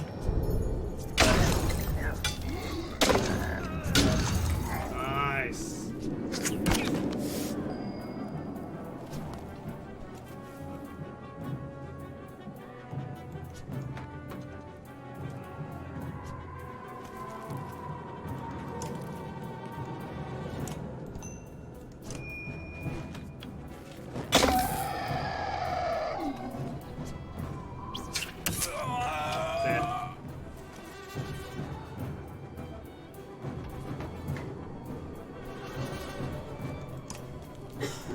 Just kill this Mender. Let's just it's this fake Mender. Let's just kill him.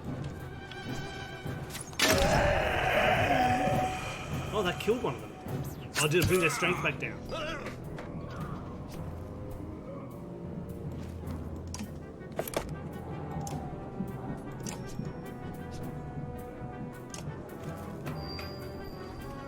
Nice.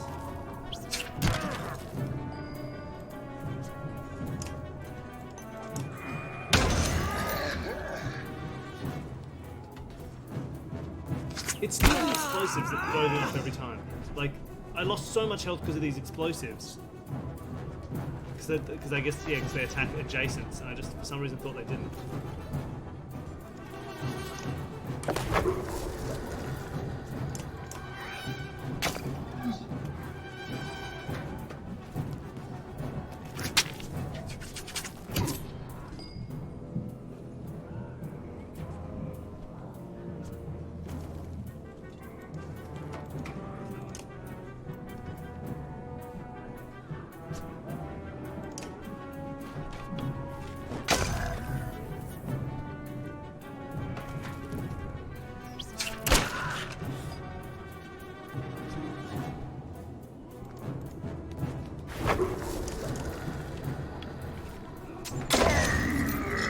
Is this disease spreading from my people when they touch each other?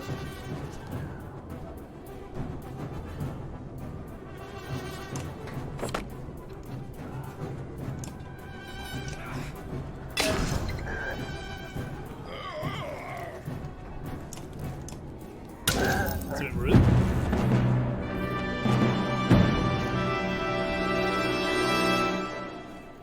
Still, it's a good victory.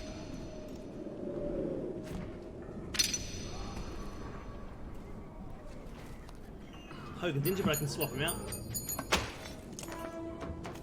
The stone singer falls hard. A howl like a hurricane sweeps across the bridge. The dredge part like a black sea. From their depths steps a crimson behemoth, and a wave of sheer terror hits you like you've never felt before.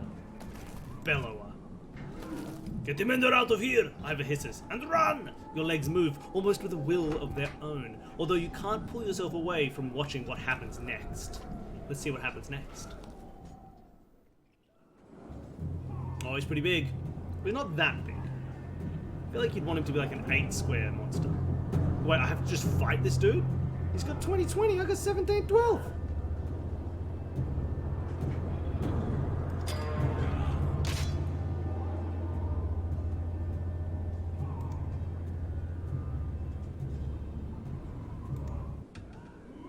What if I move back a little bit?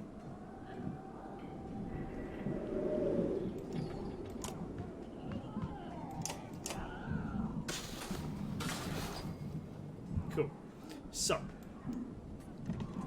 I can't win this fight.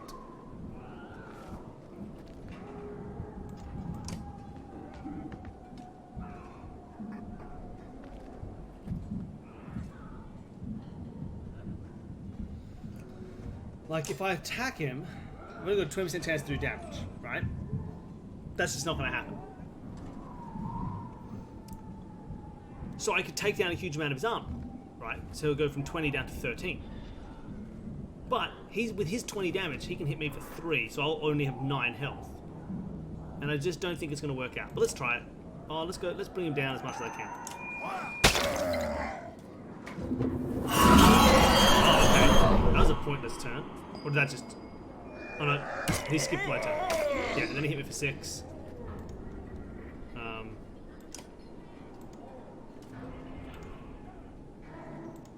He's gonna kill me next turn.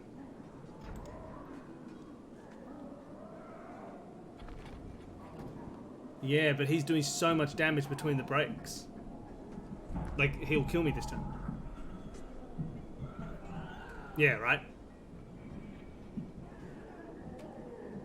I don't think I mean, presumably you're not meant to win against a 2020 dude.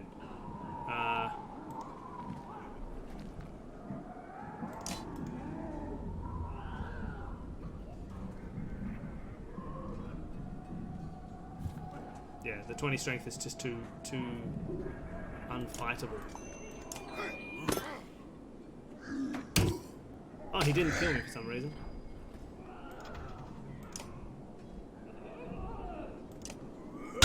Oh well, at least he's got no armor. Oh, that happens when you break his armor. It just skips your turn. Oh, Ivar's dead. There was no way to win that. It couldn't happen. I just don't think mathematically it could have happened. Especially not when you break his armor, he gets a free turn. And does 1 strength and damage. Strength and armor break. Ivar writhes in agony, his arm torn clean off by Bellower's onslaught. The Sunder raises his weapon for the killing blow. Sunder, face me! Screams an uncertain Eyvind, stepping back onto the bridge, raising his staff high. Even from here you can see his arm trembling. You feel practically frozen in place watching.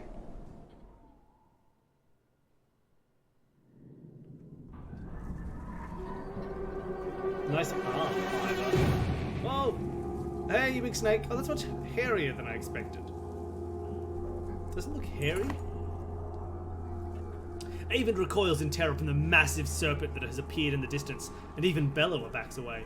It leans in close to inspect the two armies, flicks its great tongue, and then indifferently lurches over the mountainside and out of sight. The dredge are a knot of confusion. Some cower, others crouch in what looks like worship. Hakon shouts orders above the din. Varl rush forward, bowling over surprised dredge, gaining ground. Bellower has receded back into the horde. Jorundir watches from atop the stairs. Ari, says Eyvind, suddenly pulling at your arm, snapping you out of the moment. You rush to Ivar, laying on the ground amid the fighting, still breathing despite a missing arm, and drag him back into the city.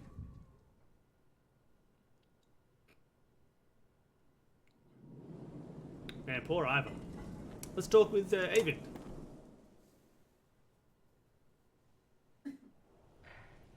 Can you save?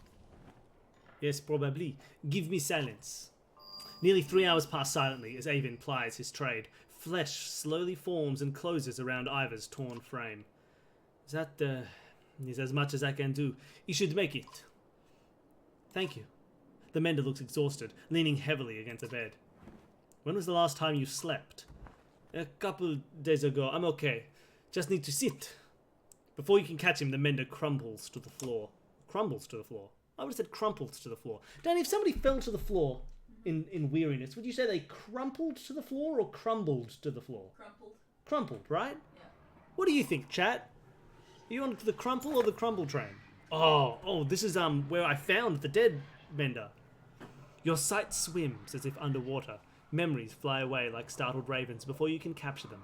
With a great effort, you remember who you are. Juno. You also realize that a monumental serpent is speaking to you now. Your last certainty was that you died some time ago, and that is about to happen again.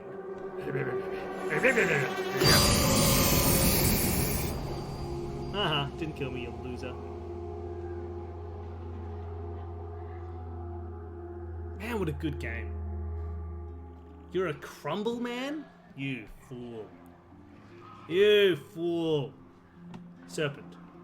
Frustrating. Should I do the whole thing like that? You are slow to understand the serpent. It speaks in a language that recalls very ancient memories of words you learned long ago. If you're not going to die, I suppose we must speak instead. Because it's a snake, right? So it hisses. Who are you? My name is Juno. You are a Juno? It means nothing to me. Maybe I have asked the wrong question. What are you? What is your purpose? I am a mender. Mender? Ah, Valka, now the picture is forming. Do you not know me, Valka? Though your memory is still fuzzy, you're certain you know nothing about an enormous serpent. What do your prophecies say? The gods gave you prophecy, fate, destiny. If there is no child coming to slay me with a magic sword, are there no stars in the sky foretelling this disaster? Do you truly not know? The gods are dead. Dead? How is that? Are you a god? No. The gods are silent, and before me stands one who knows not what they have done. Listen carefully now, for I will give you a prophecy. I am the end. To understand this world and this tapestry I would devour. It is my purpose. But I cannot. Instead, now comes a wall of night to consume your pitiful world. Wall of night? The dredge? Dredge? Stone men marching across a long bridge? No. It is darkness. The egg white that has turned black. I am meant to devour the tapestry itself, not idly witness the dusk smother this rock. I am incomplete, a worm crawling through a dung field. Because of you! Who are you to take my destiny? What are you? Return what is mine! And then it come.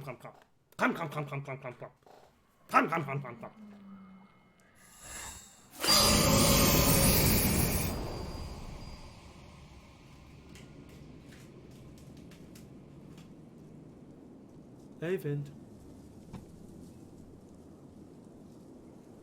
Yeah, right? So if somebody crumples, blah, blah, blah, that's because they fall and they fold up and they change their shape and they faint. You crumple to the ground. If you crumble to the ground, you'll never get back up again. Juno? You're alive? You're alive! Wait, where are you? Where am I? Asleep, I presume, or unconscious. I'm in Ridgehorn, I think. A serpent was trying to kill me. But now I'm talking to you. Time is moving strangely. I've lost swathes of memories. But I found you for a short time at least. The serpent said something about a long bridge. So I took a guess. It came after you? We saw it at Einarthfall. Oh, saying these things in a French voice is stupid. Are you okay? It tried to turn me to ash after we spoke. I'd be surprised if that's the last we've seen of it. It could tear the land apart or crush cities if it wanted. What do we do? It gets worse. A prophecy of the gods that I've never heard of. There are still prophecies out there. It was vague. It sounded like the serpent was supposed to swallow the world. Instead, some kind of darkness or nothingness is seeping from the north. It devours whatever it touches. That would explain why the dredge are swarming on us like something kicked an anthill. Eyvind, are you in danger? You could say so. Bellower is here. The Varl are holding him off, but not for much longer, I think. How about the Sunder? Why the immortal one? Bellower, that is the worst of luck. I would have you come to me, but we will have to do this the hard way. Listen closely. I will return to Strand and find passage down the Red River. You must leave Einartoft and meet me in Sigerholm. You know, we'll never make it to Sigerholm. Bellower is about to overtake us. The Varl won't listen to a sing. Find a way. Do whatever it takes. I will not be able to contact you again before Sigerholm. Go. And Eyvind. Yes? I love you. I was about to say I love you as a joke. I was about to, say it like it was going to be a joke, and then it was the actual line.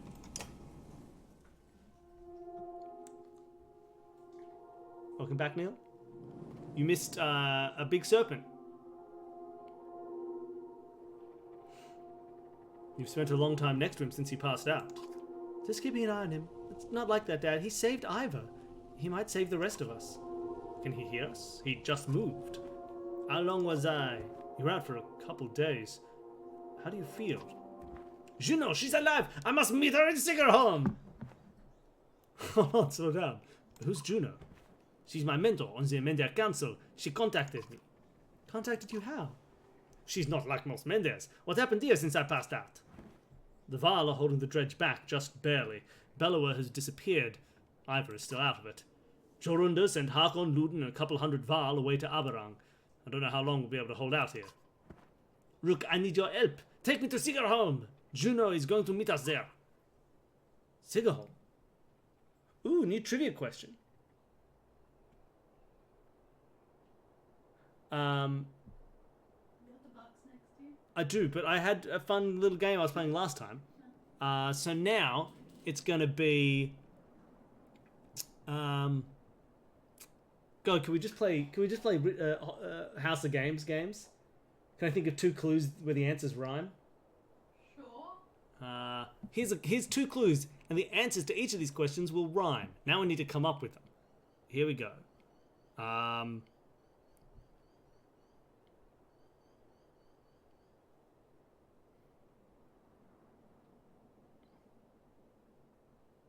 Oh man, that works so well, but I don't know enough about the. A TV detective and the chemical in chilies.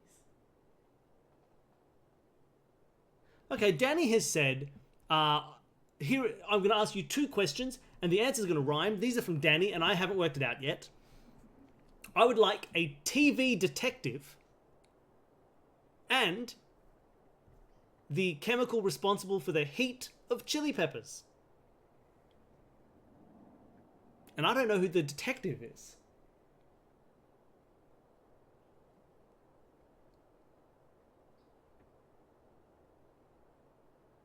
You sneak your trivia questions in here, Neil. You skipped the night in Minecraft by sleeping in a bed, and the original colour of the bed was red. But my question is... May technically be a lawyer in detective fiction. Oh, it might be a lawyer in detective fiction rather than a TV detective. Who's a mystery-solving TV character that rhymes with the... and I also want the chemical responsible for the heat of chili peppers. I'm going to mute this so I can quickly ask Danny.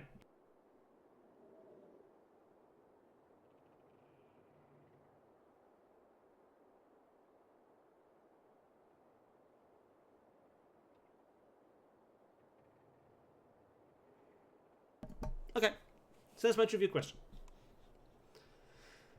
And just abandon Einartoft? Maybe, or no, I could destroy that godforsaken bridge myself. That would delay the immediate threat, but Geronda will never agree to it. I need to understand a few things, Avid. Why won't the Varl King destroy the bridge? I can't completely understand it myself. Last time I mentioned it, he made his mind very clear. He let the city and the rest of the world fall before that damn bridge. How would you collapse that bridge by yourself? Oh, not by myself. I could blast it apart, but this bridge wasn't made to fall. It'll take time and concentration. Another one you can add to that is the first Robin.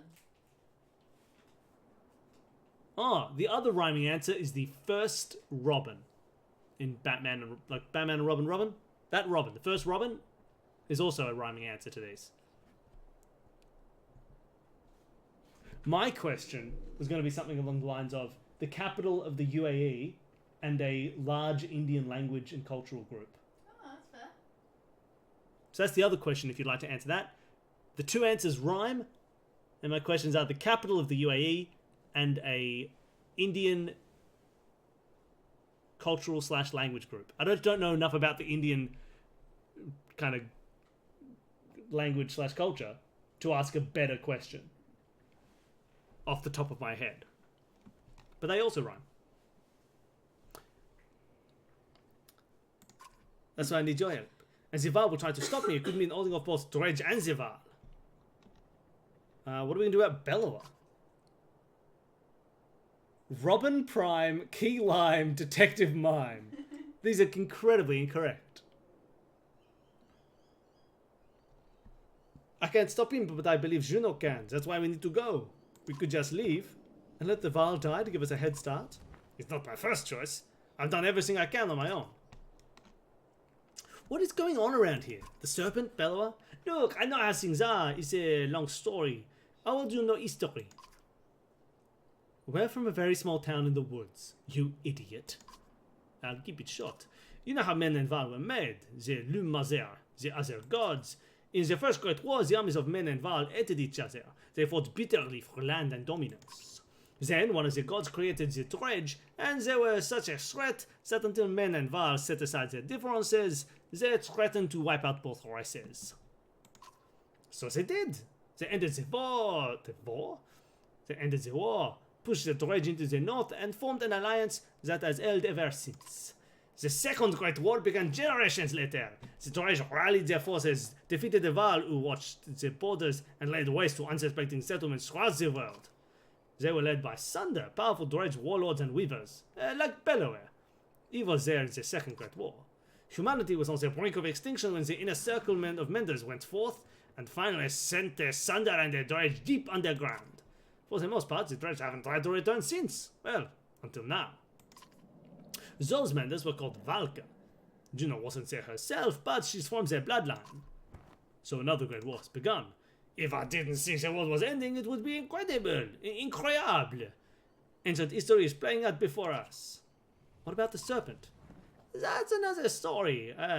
There's nothing in the Menders' libraries about that thing. It must have something to do with the Dreads returning. That seems likely. I need time to think about this. I understand. Be quick, Rook. There has to be some way to... I can't believe the Varl would be so stubborn. Speak to Jorandir yourself. He's in the Great Hall. Maybe you'll have more luck. Or maybe he'll put your head on his back. Rook, I hate to put all this on your shoulders, but I've got a few friends here. Come to a decision quickly. Either way, we cannot stay. We have to make it to Sigerholm. Juno will know what to do. Capsaicin, Dick Grayson. Those two are correct. And the TV detective lawyer, I will say now, is Perry Mason. Now can you answer the rhyming question of capital of the UAE and Indian language / cultural group? Yes, Mason. Nice.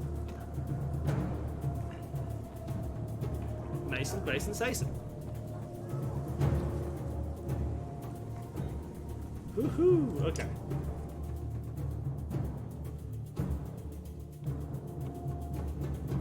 Oh my god.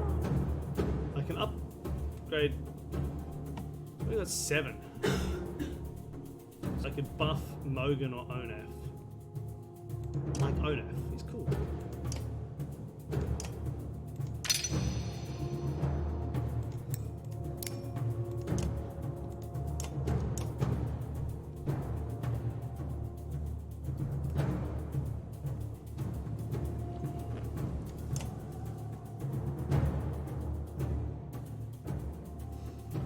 You'll do as I say. I'm not here to argue, I'm telling you that we're dying by dozens every day now. You sent our best away with Hakon. How long do you expect us to last? You asked for this command, Fasolt. Don't let them get across that bridge. Fasolt takes his leave just as you approach. Not great timing, you think to yourself. Thank you for the audience. I forget your name. Rook. Rook. How is Ingvar? Will he survive?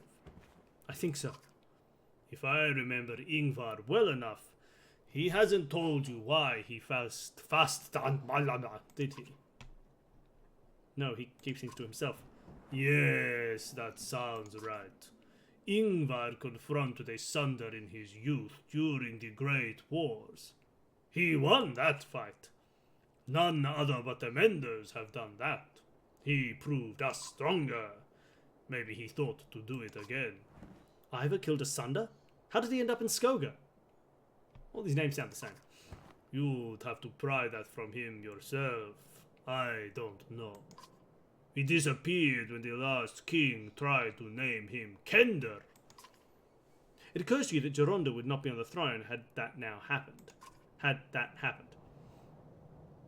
But why are you here, Rook? Be brief.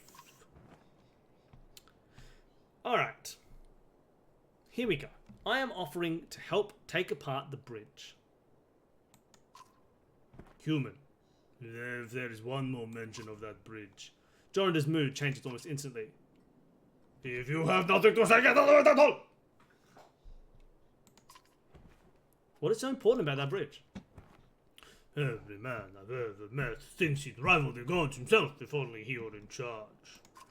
I am over 400 years old, and I know that I know little. You are a child, an infant, yet you know everything. Listen, human, this story is not about you.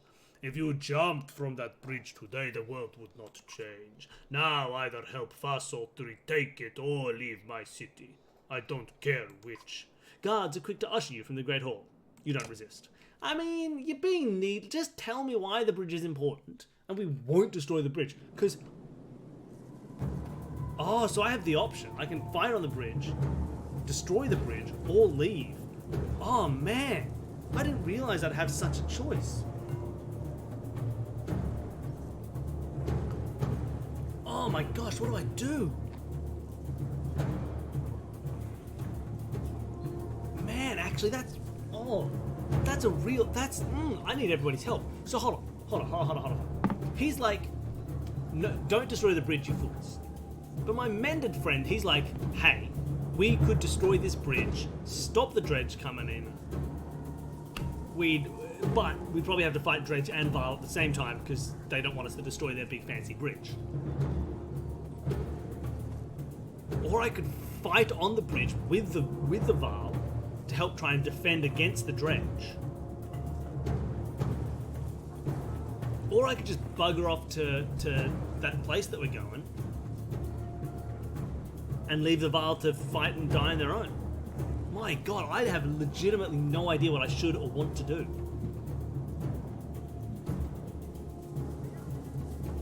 Jen doesn't want to destroy the bridge. Yes, UAE is in the United Arab Emirates.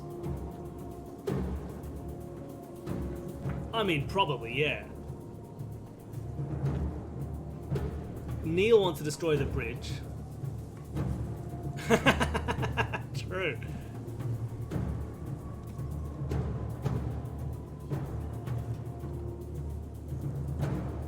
Not Abu Dhabi and Hindi. Because they will actually rhyme. It's a different kind of cultural group. I suppose are they also Pakistani? Presumably, I mean, I don't know how it lines up with national borders. But it's a very common one that you see. Like in, the family in Bend It Like Beckham. Yes, there's a bit of Pakistan. Yeah, they're a bit Pakistan as well. I feel like there's an association of Sikhism. Maybe that's just I'm thinking of turbans. I would usually, if I was going to question it, you want to blow up the bridge? But I feel so sad blowing up this bridge. There's probably a reason they don't want the bridge blown up.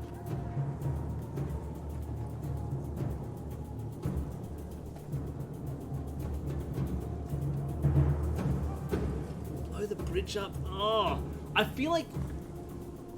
But maybe he's reasonable. He just doesn't want to explain himself.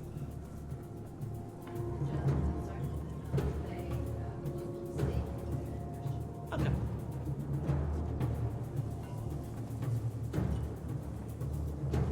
Oh, but the Varl are gonna fight me. I don't want to fight the Varl just so I can blow up their bridge. What do you think, Danny? Should I blow up a bridge? I have not been paying anywhere near enough attention to make that. I don't want to. I don't want to destroy the bridge. You know what? No. I feel like the first time I played this game, I did destroy the bridge, and I felt bad about it. I have no memory of what happens or why the bridge is important, but I feel like I felt bad when I did it. So I reckon we're either sneaking out or we're helping them fight. I'm not allowing you all to vote about destroying the bridge, so you all have to vote on whether we sneak out in the dead of night, let them fight themselves, or we help with the fight and then leave.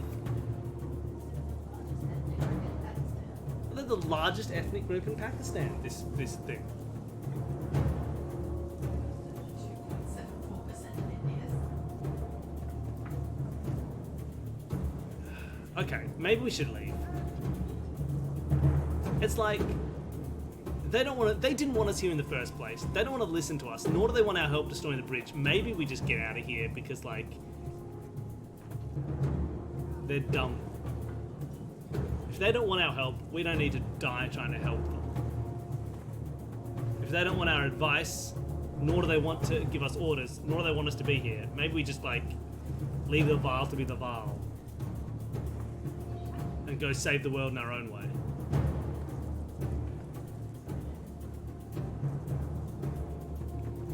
Alright, I'm going to go to the market, I'm going to spend 2 renown just buying a couple of supplies. Let's get out of here. Someone who works on Wall Street and something average.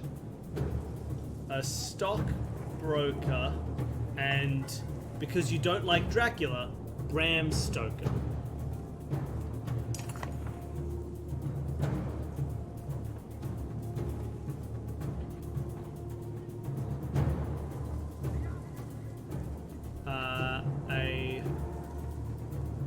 Is there something that rhymes with stockbroker that means something average? Sorry? Oh, that's good. Danny's suggesting mediocre. Stockbroker mediocre.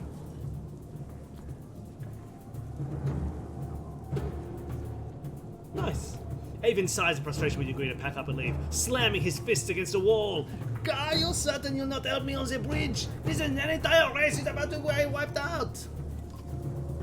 I know they haven't been cooperative, but we can't take this lightly. We already abandoned them to history. I mean, they're trying to... do we have to fight them just so we can destroy something they don't want us to destroy because we think it'll save them?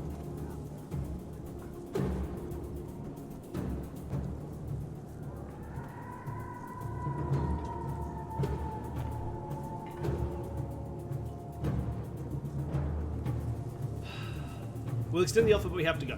That's it.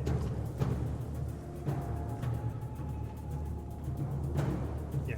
There is silence between you for a long moment. Alright, Avon finally says, get Ivor and your caravan ready, I'll speak with Jorundir. Soon he returns, shaking his head. You know Jorundir refused any offer to flee. I won't be coming with you, says Crumir. They've put Fazolt in charge of the warriors here. He'll need help. Guards, we all will. Give Ingvar my regards. The giant returns to his warriors. They send some Varl with you, a few volunteers or those wounded on the bridge. You begin the long trek to Bursgard with a crippling ache in your heart. Oh, why are you giving me difficult emotional choices, game? Can't all choices just be fun and about silly old men joining the caravan?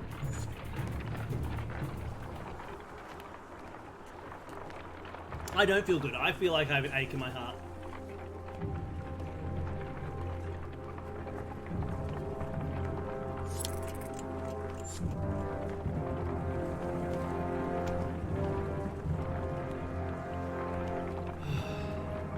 Achy heart. Don't tell my heart. Dad, Alette says. The campus. Oh, Ivor's gonna be mad. They stop for a short break. She pulls you up by the sleeve. Ivor woke up. She leads you back to his tent. He's not gonna be happy with this. Oh, me and Ivor are gonna have some words. Ivor, don't get up.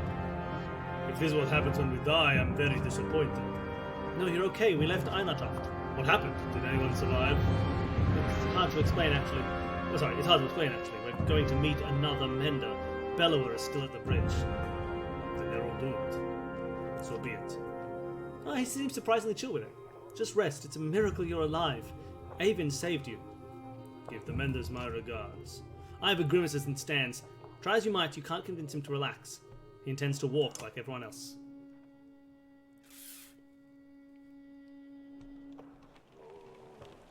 Oh, alright.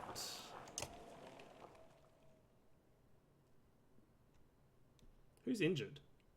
Hogan? I don't care enough about Hogan to rest. Like, I'm not spending 2 days resting so Hogan can have some strength. When I have 8 days of supplies. That would be the silliest thing. I got people to replace him.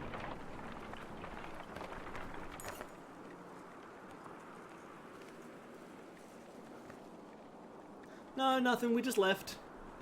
Oh, it's Una. Una, the quirky old man with a leather headband, says, if there's one thing I know better than women and mead, it's, well, he smiles. Well, nothing! But I know when a group could use some help. Just nod and let old Una make everything better. No questions now. Do I trust old Una? So far everybody likes him. But he is an old man with a leather headband I found in the middle of the wilds. But he does say no questions. Maybe I should say, what are you talking about? Or maybe I should be like, yeah, thanks. You know what? I'm trusting you, Una.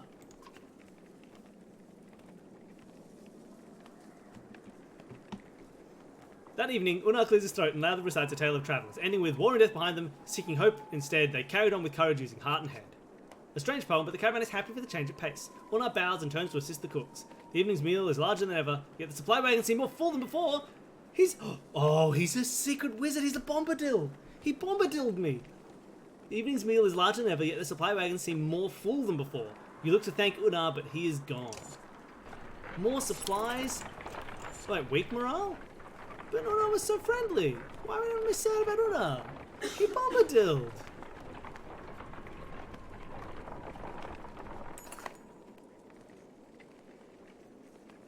No encouragement or tales of glory will lift this. Oh, these clues two rhyming words. Sleight of hand that isn't copyrighted. Got it. Sleight of hand that isn't copyrighted. Got it.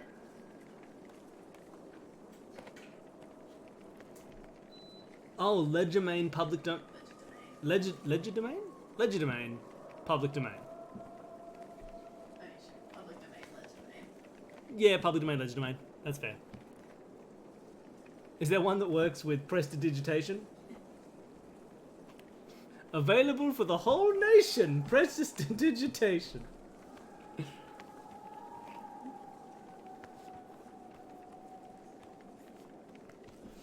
No encouragement or tales of glory will lift the spirits of the caravan. In the north, we have times like this, says one of the Varl. The other giants grin, raising tankards and horns of meat. Skull! They shout and make short work of their drinks, explaining that each person takes a drink when someone tells a story that is more miserable than the last. Others join them for the second round, and mead is passed your way. Alright, let's join the giants in drinking. Taking the mead, you shout, Skull! The crowd cheers and laughter echoes through the camp for hours as each person comes up with an increasingly more absurd stories of woe. The Varl's remedy is a success, and the caravan is in a much better mood the following day, albeit hungover and with less mead than before. So just cancelled out the other thing that happened.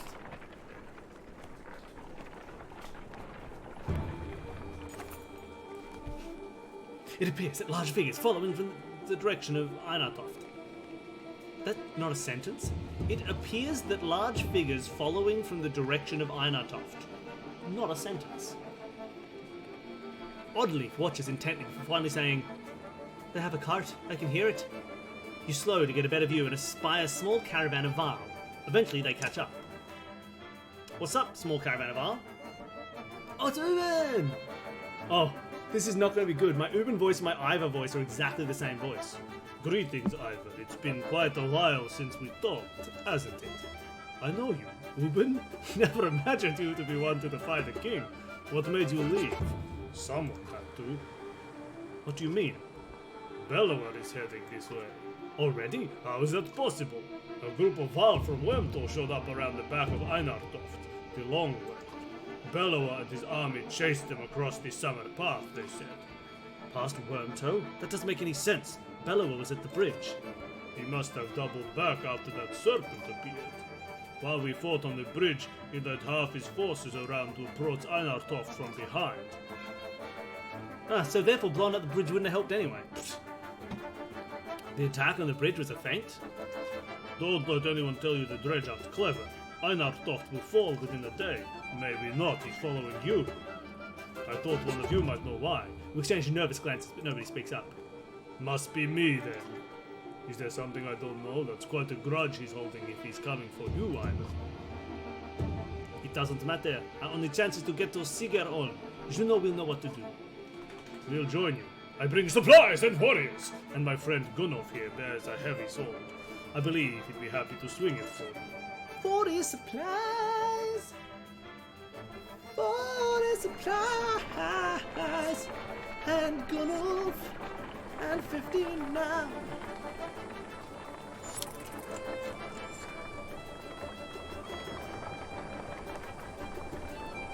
We should finish up soon. It is enough for a juicy upgrade. The caravan stops at a split in the road. Ahead, the path leading to Sigarholm veers off into the hills, which are now swimming with familiar black shapes. Dredge, is that where too? Grimaces Avind. The summer path leads straight to Sigarholm, while taking the main road will add several days. They're every way by now, replies Ubin. I suggest we go around, past Haukstop. Okay, well we know that Bellower came up the summer path, so it's gonna. I mean, the summer path is gonna kill us. Start cutting a path through the dredge, or go around past Hawkstorp. Hawkstorp. You know what? I'm already running for the dredge. Let's get running. I hate to say it, you tell Avid, but I'm not willing to walk into swarms of dredge anymore. Juno will have to wait. You turn around. You turn towards a long road around Hawkstorp instead, hoping you've saved lives in the process. I got renowned for it. Oh, these two things rhyme too. Things you trade emeralds with. Title of group of entities that the majority of raid mobs belong to. I thought it was just a merchant that you trade emeralds with. But I have no idea what that could be otherwise.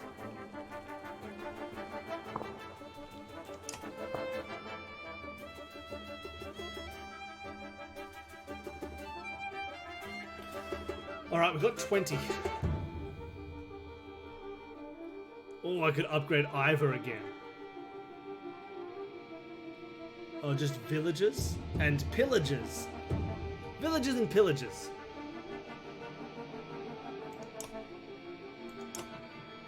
Alright.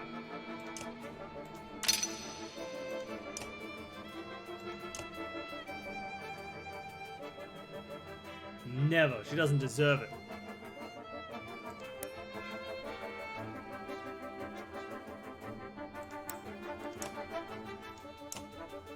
And with the 5 left over, I can level up Mogan.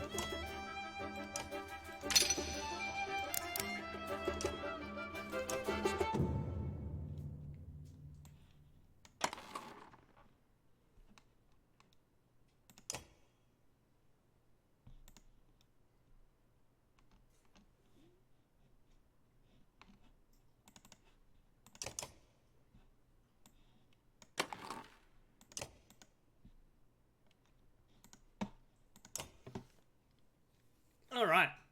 This is going pretty well. Let's chat with Gunnulf. Aren't we glad he didn't die in that cart crash? Don't talk much, do you? You approach the massive green-clad Varl, who is sitting quietly by himself, eating bread. So?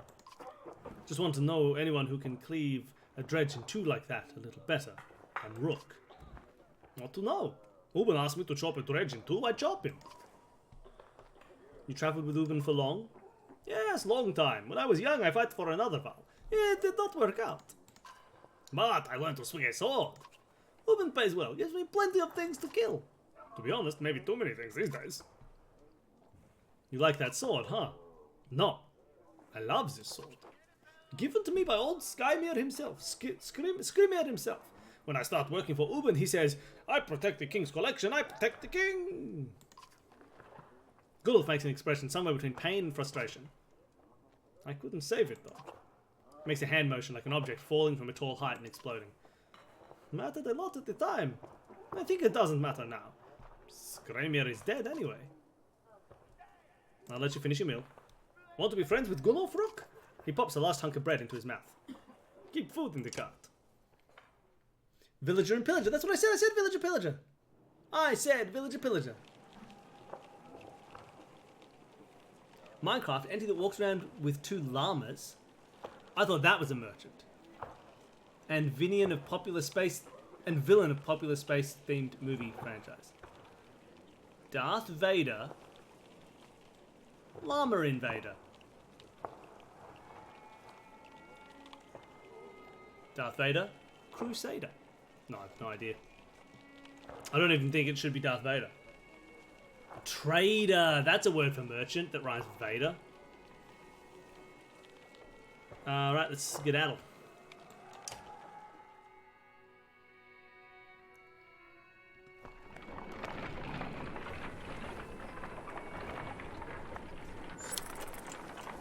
Oh no, we're so sad.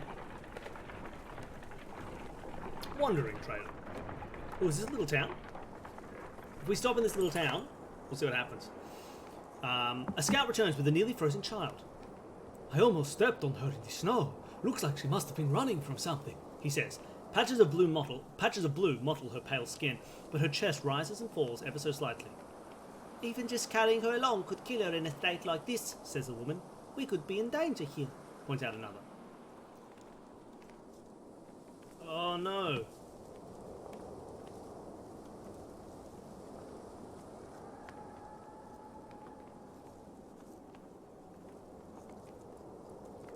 Rest and tend to the girl.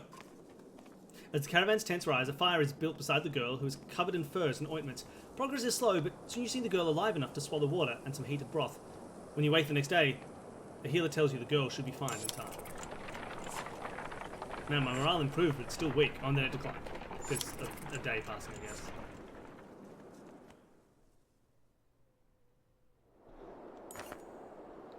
You enter a village of miners who want to know what has been happening recently. I shouldn't have leveled up. I should have bought supplies instead. Between the rumblings of the quake and the sightings of dredge in the distance. As you look around, you see a lot of elderly and children. You know that these people will only be more mouths to feed. Look, I'm not going to deny them, but I'm not going to recruit them.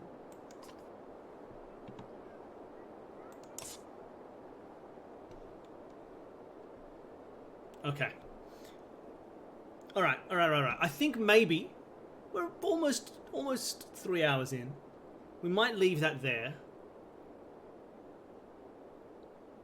And brave the terrible wastes soon. We've chosen the long path, which is maybe foolish, but, you know, what are you going to do? Tell people to watch House of Games. We are going to...